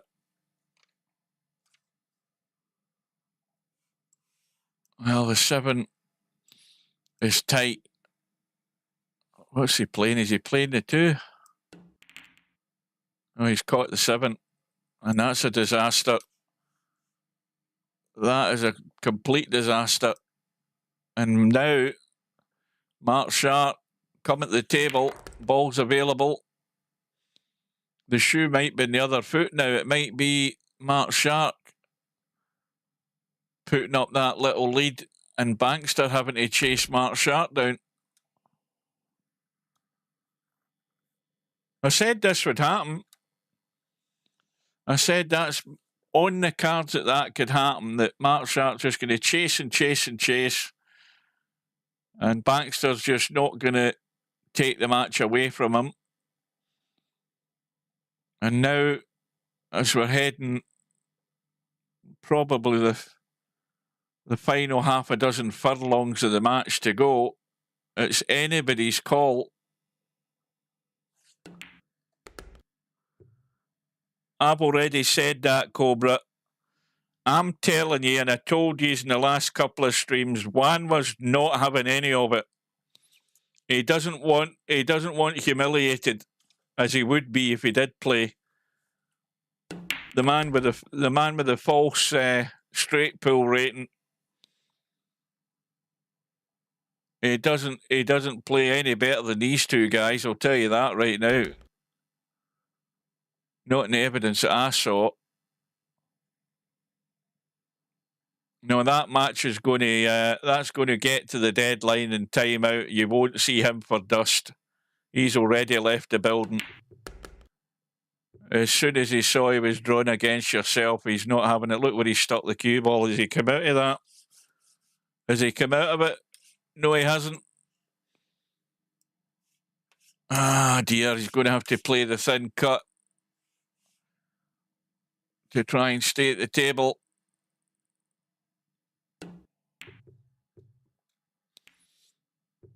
Well, it's a slim lead, and it should be erased here in a minute. All these balls are on. And again, quick look at the table before you move. The 12 ball is plumb for the break ball. So now you immediately have to ask yourself the question, Bankster, how do I get to that 12 ball? Well, playing the 3 ball, I'd be trying to hold the cue ball to get rid of that ball, because there's a perfectly good ball that would allow us to roll that into a side pocket and stay on the 12 for the break shot. So the fact that he hasn't got on this ball means he's going to have to get back down onto this ball. Had he got rid of that there, what he's doing now would have been the way to go about it. You know, play the 1, come back, roll that into the side, get on the 12. Now he's going to have to deal with this.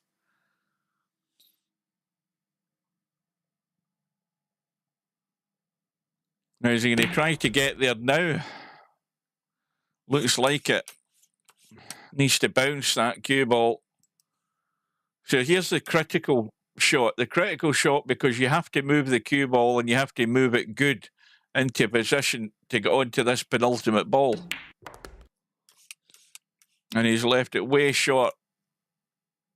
way, way short. You know, he's a foot short of where he wanted to be there, because what you want to do is stun that in and hold the cue ball to leave that line for the 12. Now he's having to work miracles here. Well, again, he's trying to get there, but again, it's a lot less comfortable playing this at this angle, and he's decided the safety was the easier option, and why not? You know, he could have went hell for leather there, trying to be a hero, but the far more sensible shot was to just what he's done there. A bit of common sense at last. When's the deadline for that match? I haven't really looked. This is what, the 28th?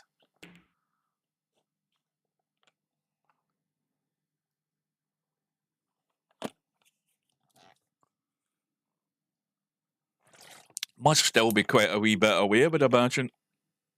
Aye, the 4th. So I mean, there's still plenty of time, but I'm telling you now, I'll be very, very surprised if he accepts any proposal.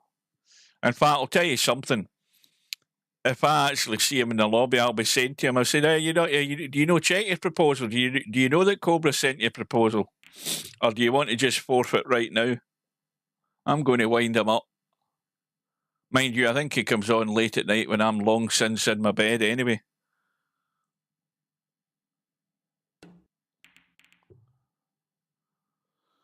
Right, so a quick look at the, well, there's nothing happening here at all.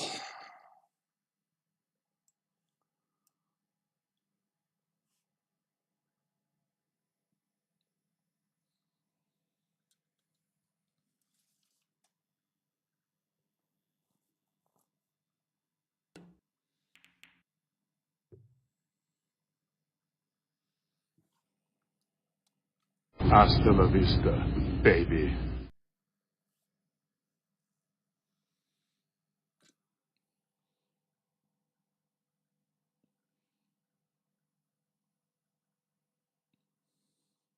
Well, I agree with that, but the thing is, Juan was more the type that would just let it run out and get to the deadline date. What about the 15 ball?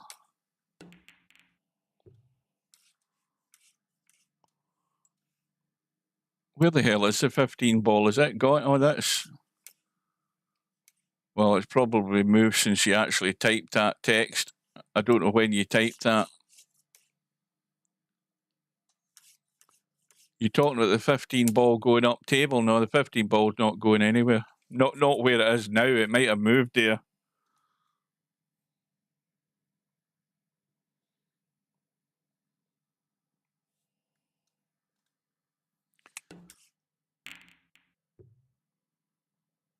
Well, I think I'm assuming that MarkShark thought he could get enough of that 8 ball to actually pot it. I'm not really clear what he was doing, but clearly now he's left the 12 ball on, and you can play this with a bit of pace.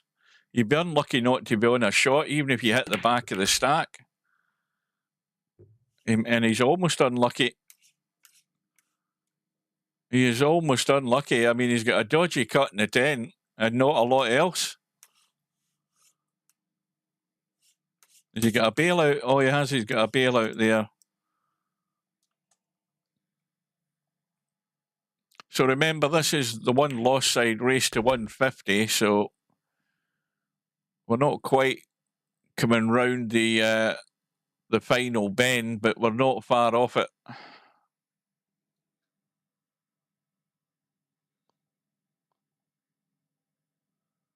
Yeah. Yeah, he could be looking for an easy way. Yeah, he could be doing that. He could be trying that technique.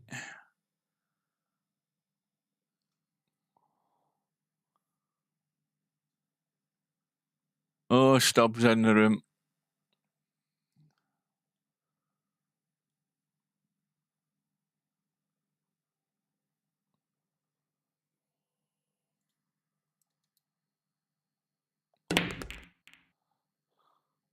That looks a bit better. Has he got a shot? He's got a shot in the 3, I think. Now, again, quick look around. I mean, you know, the one thing is you play the 3 and you try and come up and bunt into these and get rid of that 6. He's got to get rid of that 6 and he's sort of finished nowhere. He could have played that a lot better and got up to here so he can get rid of that, because that's a blocker.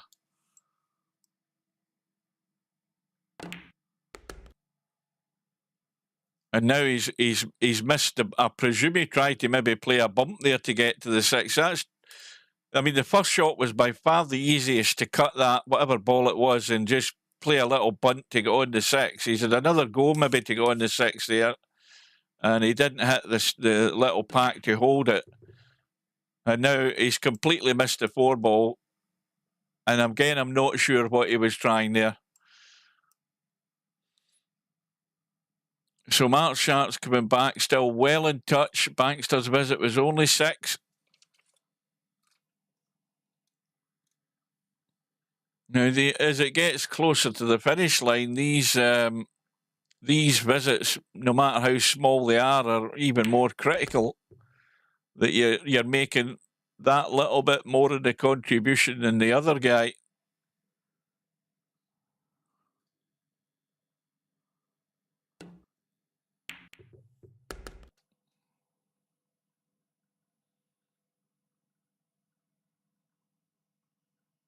What, is there another match in the schedule? Is that what you're talking about there?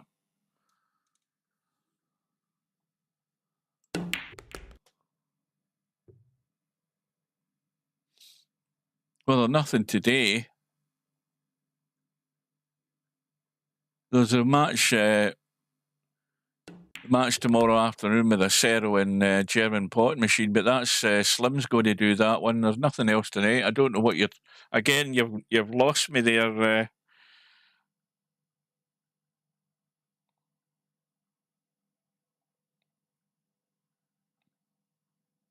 I'm talking.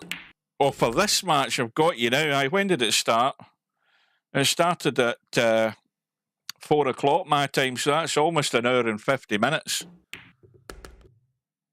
But that's what happens when all the guys are doing are making, you know, single-figure contributions each time. Pretty much. It's like water torture, so it is watching it. You know, that drip, drip, drip, drip. But, well, MarkShark again, that's completely crazy. And, you know, missing a very simple 9 ball to get back on level terms there. His visit is 6.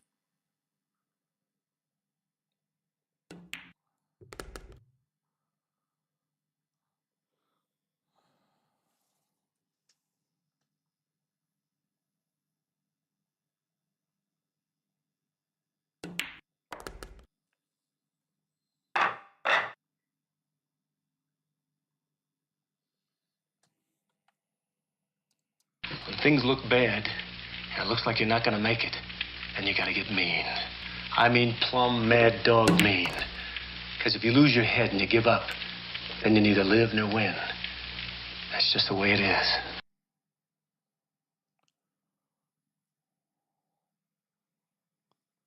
Bankster with a 4-point lead.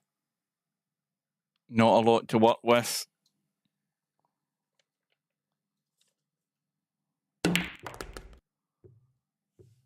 Well, he's did some damage. The problem is, has the cue ball come out far enough? Is he going to have to play? He is. He's going to have to play the combo. Well, does he have to play the combo? Really? He can play. He can pot that 14 plain ball. He can get to the 14 anyway. He didn't have to play the combo. But anyway, he's done it. Now, again, there's a problem ball right there. And that's difficult to get to. Unless you're playing the 2 ball to come down and get to it from that side.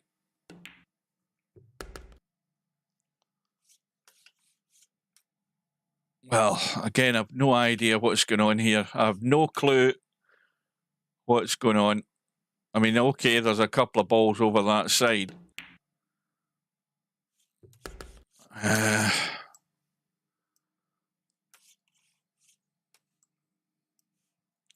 Unless he spotted something in this stack of balls, but I don't see anything.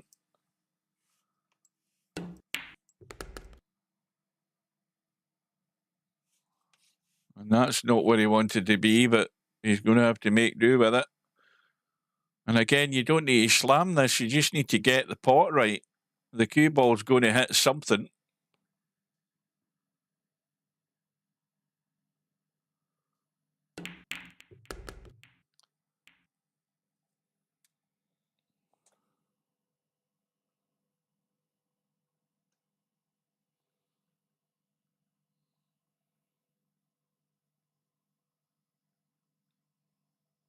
Is one commentator not better than two?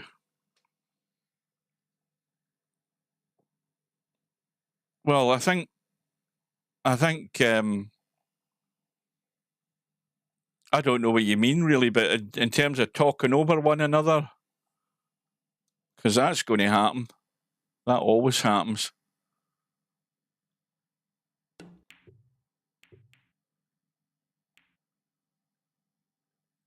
But then when Steve's here, he's obviously talking more on the type of shot that he should be playing. You know, in terms of where the Q tip should be and all of that stuff. So he's more interested in the mechanics of it and trying to help viewers.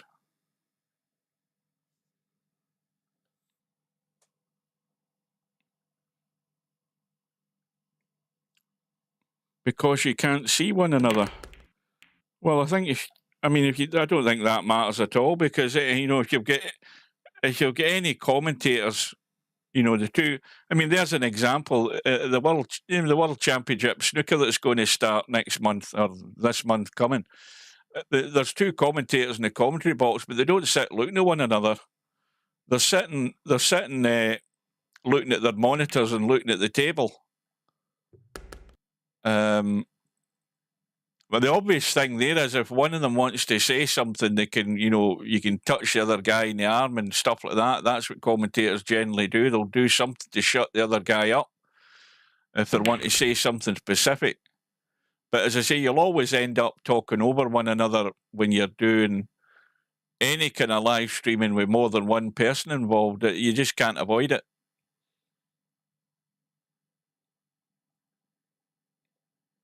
Right, where have we got here, though? I mean, we've got MarkShark still trailing. The visit is 3. We are getting to the nitty-gritty.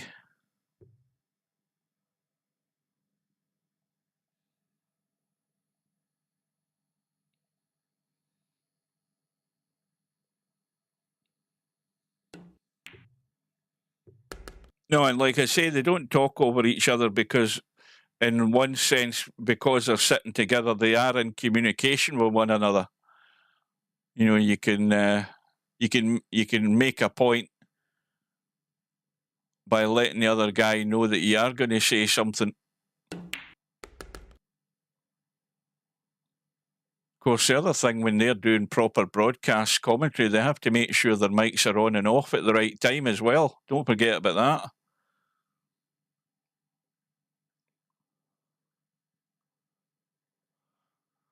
Well, I think that ball is well, it was in the pack. It's now been bumped. And that's too straight. Well, you take the points here. You don't try and do anything crazy. Well, he's trying to do something crazy. He has done something crazy. Now, here's another perfect example of where you have to hold the cue ball here, bunt this 8 ball down into the corner, hold the cue ball to leave that angle in the 1, and then you can do the damage. Now, he's got top in the cue ball right now. Now he's digging down a bit. He could have done with being off the rail, but this is a big shot here for MarkShark. 1 point behind,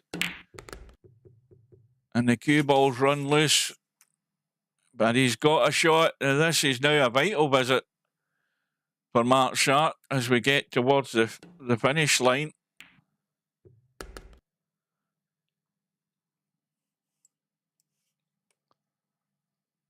Right. Now, if I'm MarkShark, I'm looking to take what's there. Unless the opportunity arises that I can do something with anything that's here. You see, now he's running the cue ball. He could easily run himself into trouble. Why doesn't he just take what he's got? You know, he's now looking at doing something here off the 11. And the cue ball's running to the short rail, and he's almost dead in the water here. See, this is just not thinking. You've just got to take what's there and bide your time, because what you don't want to do is just fall flat in your face and let Bankster back in.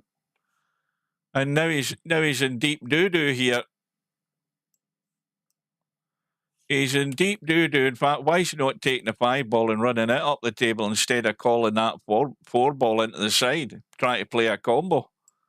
This 5 ball looks far easier. But he should never have been there.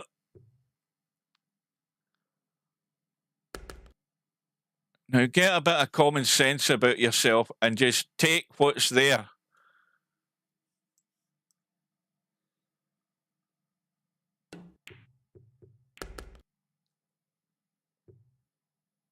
Right. Going far too straight in that 4 ball. Right now, he should, let's have a look. Right, well, he can pot the 9. That's what he probably should have potted there. Now he's on it by accident. He's got on the 9 ball. He's got no break ball there. That's obvious. Again, it might be one from the side rail. But again, he's trying to put himself in no man's land.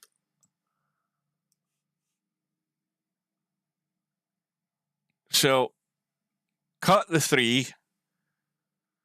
Get rid of the 4. In this case, he's taking a 12. Again, trying to put himself dead in the water, and he can consider himself lucky he's still got a shot.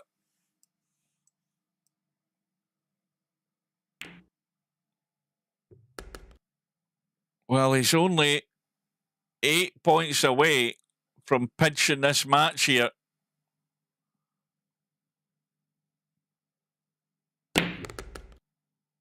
And he's got the high angle. He's going to need a bit of right English in this cue ball again. Needs any sort of hit to nudge something out. But the pot is more important than anything else right now. Got to get the pot. And he hasn't got it. But I think the cue ball's dead in the stack. Well, he's got what has he got? A 10-point lead. 8 away from the finish line. I'm pretty certain that's MarkShark's highest run of the match, 21. I haven't been keeping tabs on it, but I think it won't be far off it. Just at the right time. And just as I predicted earlier on, that this is maybe the way this match was going to go, but only Bankster now has the say in how this is going to turn out.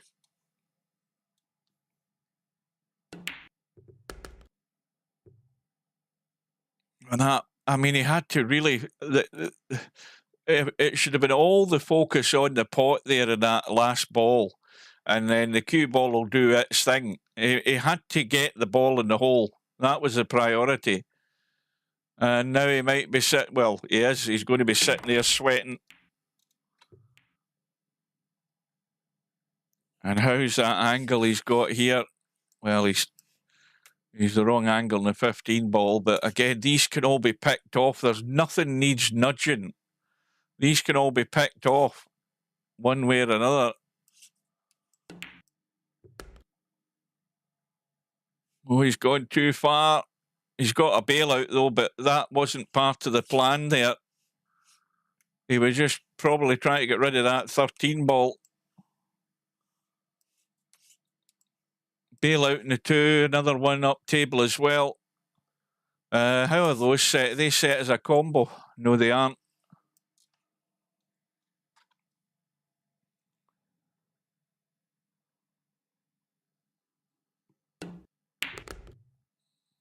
Well, Bankster's most important visit of the match is right now. Still trailing.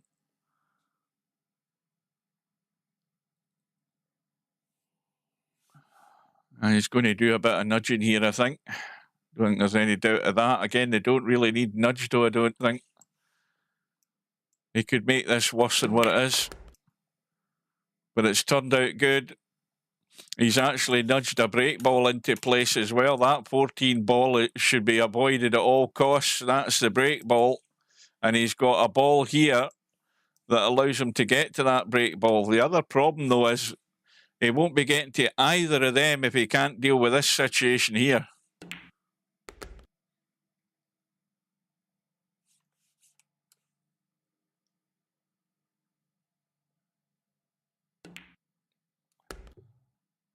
Right, let's have a look. Has he got the angle? He's got the angle. He could have done with a bit of sharper angle, though.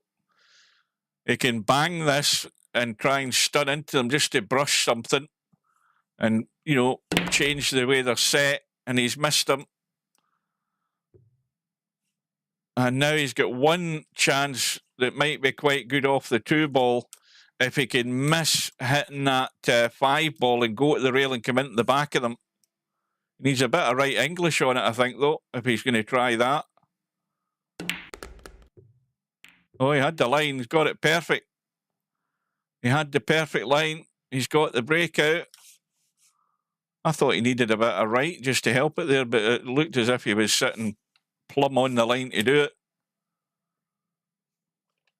So now we're neck and neck. And, of course, he needs the break. He needs another rack to win this match. And that 14 ball, since it was nudged into place, is still sitting there. So here we go. Is he going to draw this, or is he going to go forward?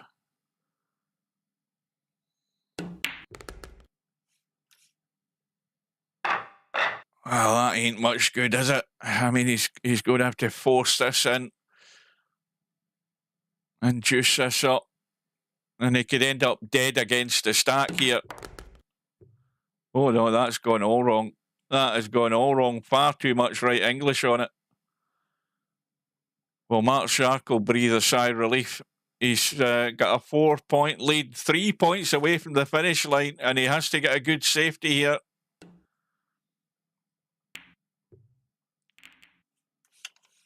So now it's a little safety exchange. Can he get enough of that 9 ball?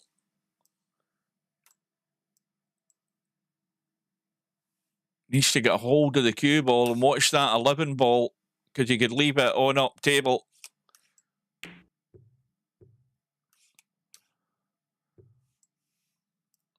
The 5 ball doesn't go.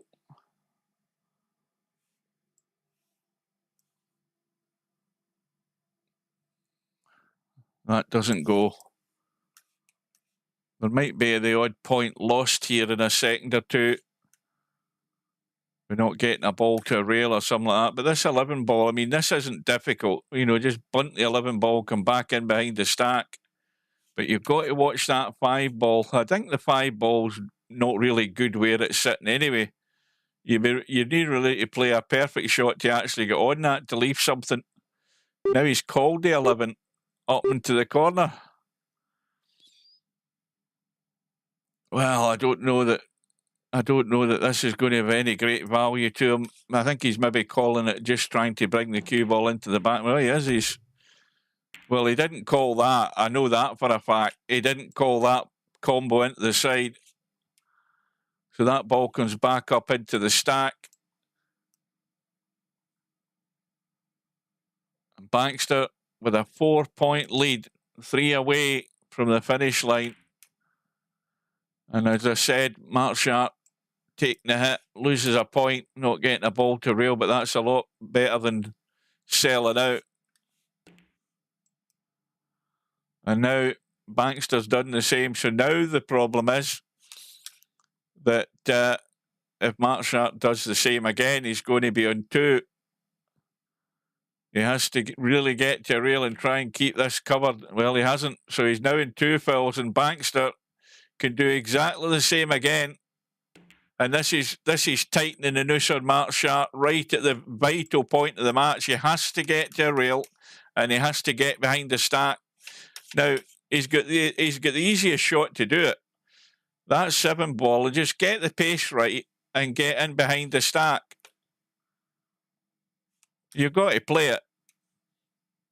I guarantee you're not going to leave anything easy if you do. I mean, he could bunt that 8 ball like that, but he wants to cover the 6 though. Oh, that's terrible. Why didn't he play the 7? And look at the balls that are sitting there to finish the match. That might be the big sellout. I think it's Arnie time. Hasta la vista, baby. Oh dear. Well, I mean, the priority was don't leave a shot on, a fairly simple one for Bankster to get in, and MarkShark has sold out big time. He could have, I think the easier shot was a 7 as far as, you know, using that stack as cover. It's all about just judging the touch and the pit. Oh dear, what a mistake there from Bankster. Goodness me. And MarkShark has already packed his cue away, deciding the match is over, and he's back in, trailing by 5. Oh dear, what's he doing here? Oh, yeah, he's on the 1, but he's going to need something out of this stack of balls if he's going to pinch this, and he's missed the 1. He's trying to get crazy at the wrong time. Well, again, that was a time to just take what's there and duck and dive and not getting too crazy and too desperate too soon. Well, that was your chance just to try and even the score in terms of the score, what it was. But Bankster is now 3 away from the finish line. He's got 2 balls in the open where he is, and not a heck of a lot up top there. There is not an awful lot available there. I don't see much. And he's ended up going far too straight in the 11 ball, unless he spotted some sort of combo to win the match.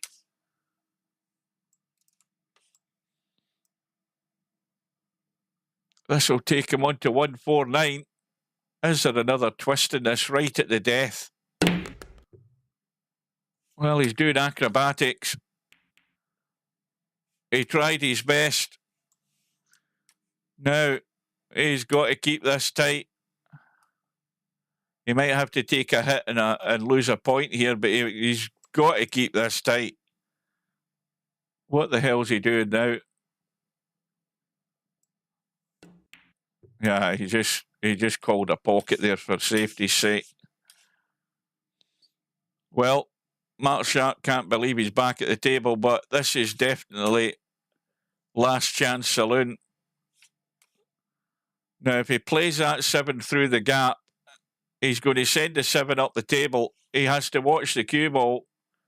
But I think he can play the 7 and just run into the stack there. But the worst thing that's going to happen is he's going to leave a dodgy cut in the 9. That's no good. He needs to run on. Well, running onto a ball might not be too bad. But that 9 will go. There's no doubt Bankster's going to give this a blast for the match.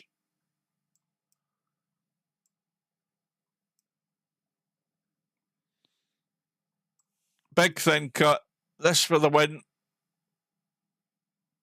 And MarkShark had a chance to pinch it. And in it goes. Where's the cue ball going? Well, it ended up being the whole story all the way through. MarkShark did get in the lead. He did have a chance in this final rack. But, well, I think he made the wrong move at the wrong time. He should have taken what he had there and just ducked into a corner and left Bankster nothing. Bankster wins it by 150 points to 142, and he survives. And that took 2 hours and 11 minutes for that. So that remains, or that leaves the matches that we see on the schedule there for tomorrow and the following days. We have Acero against German Potting Machine. I think Acero should win that comfortably, but Acero's gone a bit crazy in the head from what I've seen in his last match. I think it was Bankster he was playing, was it? But anyway, that match goes ahead tomorrow at 1 p.m. and it'll be British summertime tomorrow. Our clocks go forward at 2 a.m. Sunday morning. We've then got the match to follow at the moment, that is, unless something else appears in the schedule. We've got MC_Clarkey, the high run maker of the tournament so far, up against Spectre Dawn in his maiden straight pool World Championship tournament. And that goes ahead on Monday evening at 7:30. I will be there for that one. And then we have Larry up against Rabi on the Tuesday evening. And of course, on Tuesday, I'll be finished work. No work the next couple of days after that. I'll be there for that match. And there may well be something else could appear on that schedule as well. So that's it, folks. I'm off for dinner. Thanks for watching. Well done to Bankster. Oh, just think of all those opportunities you had, MarkShark. You could have had, you could have had the match won right at the end, but it wasn't to be. So I will say goodbye, folks. Hit the like button if you can be bothered, and I will see you again sometime during the week. I've no doubt about that. There's a couple of good matches to come, none more so than that match with Matt and Spectre Dawn. So we'll get that to look forward to. So until we meet again, we'll see you later. Good night, ladies.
No bar, no pinball machines, no bowling alleys, just pool. Nothing else.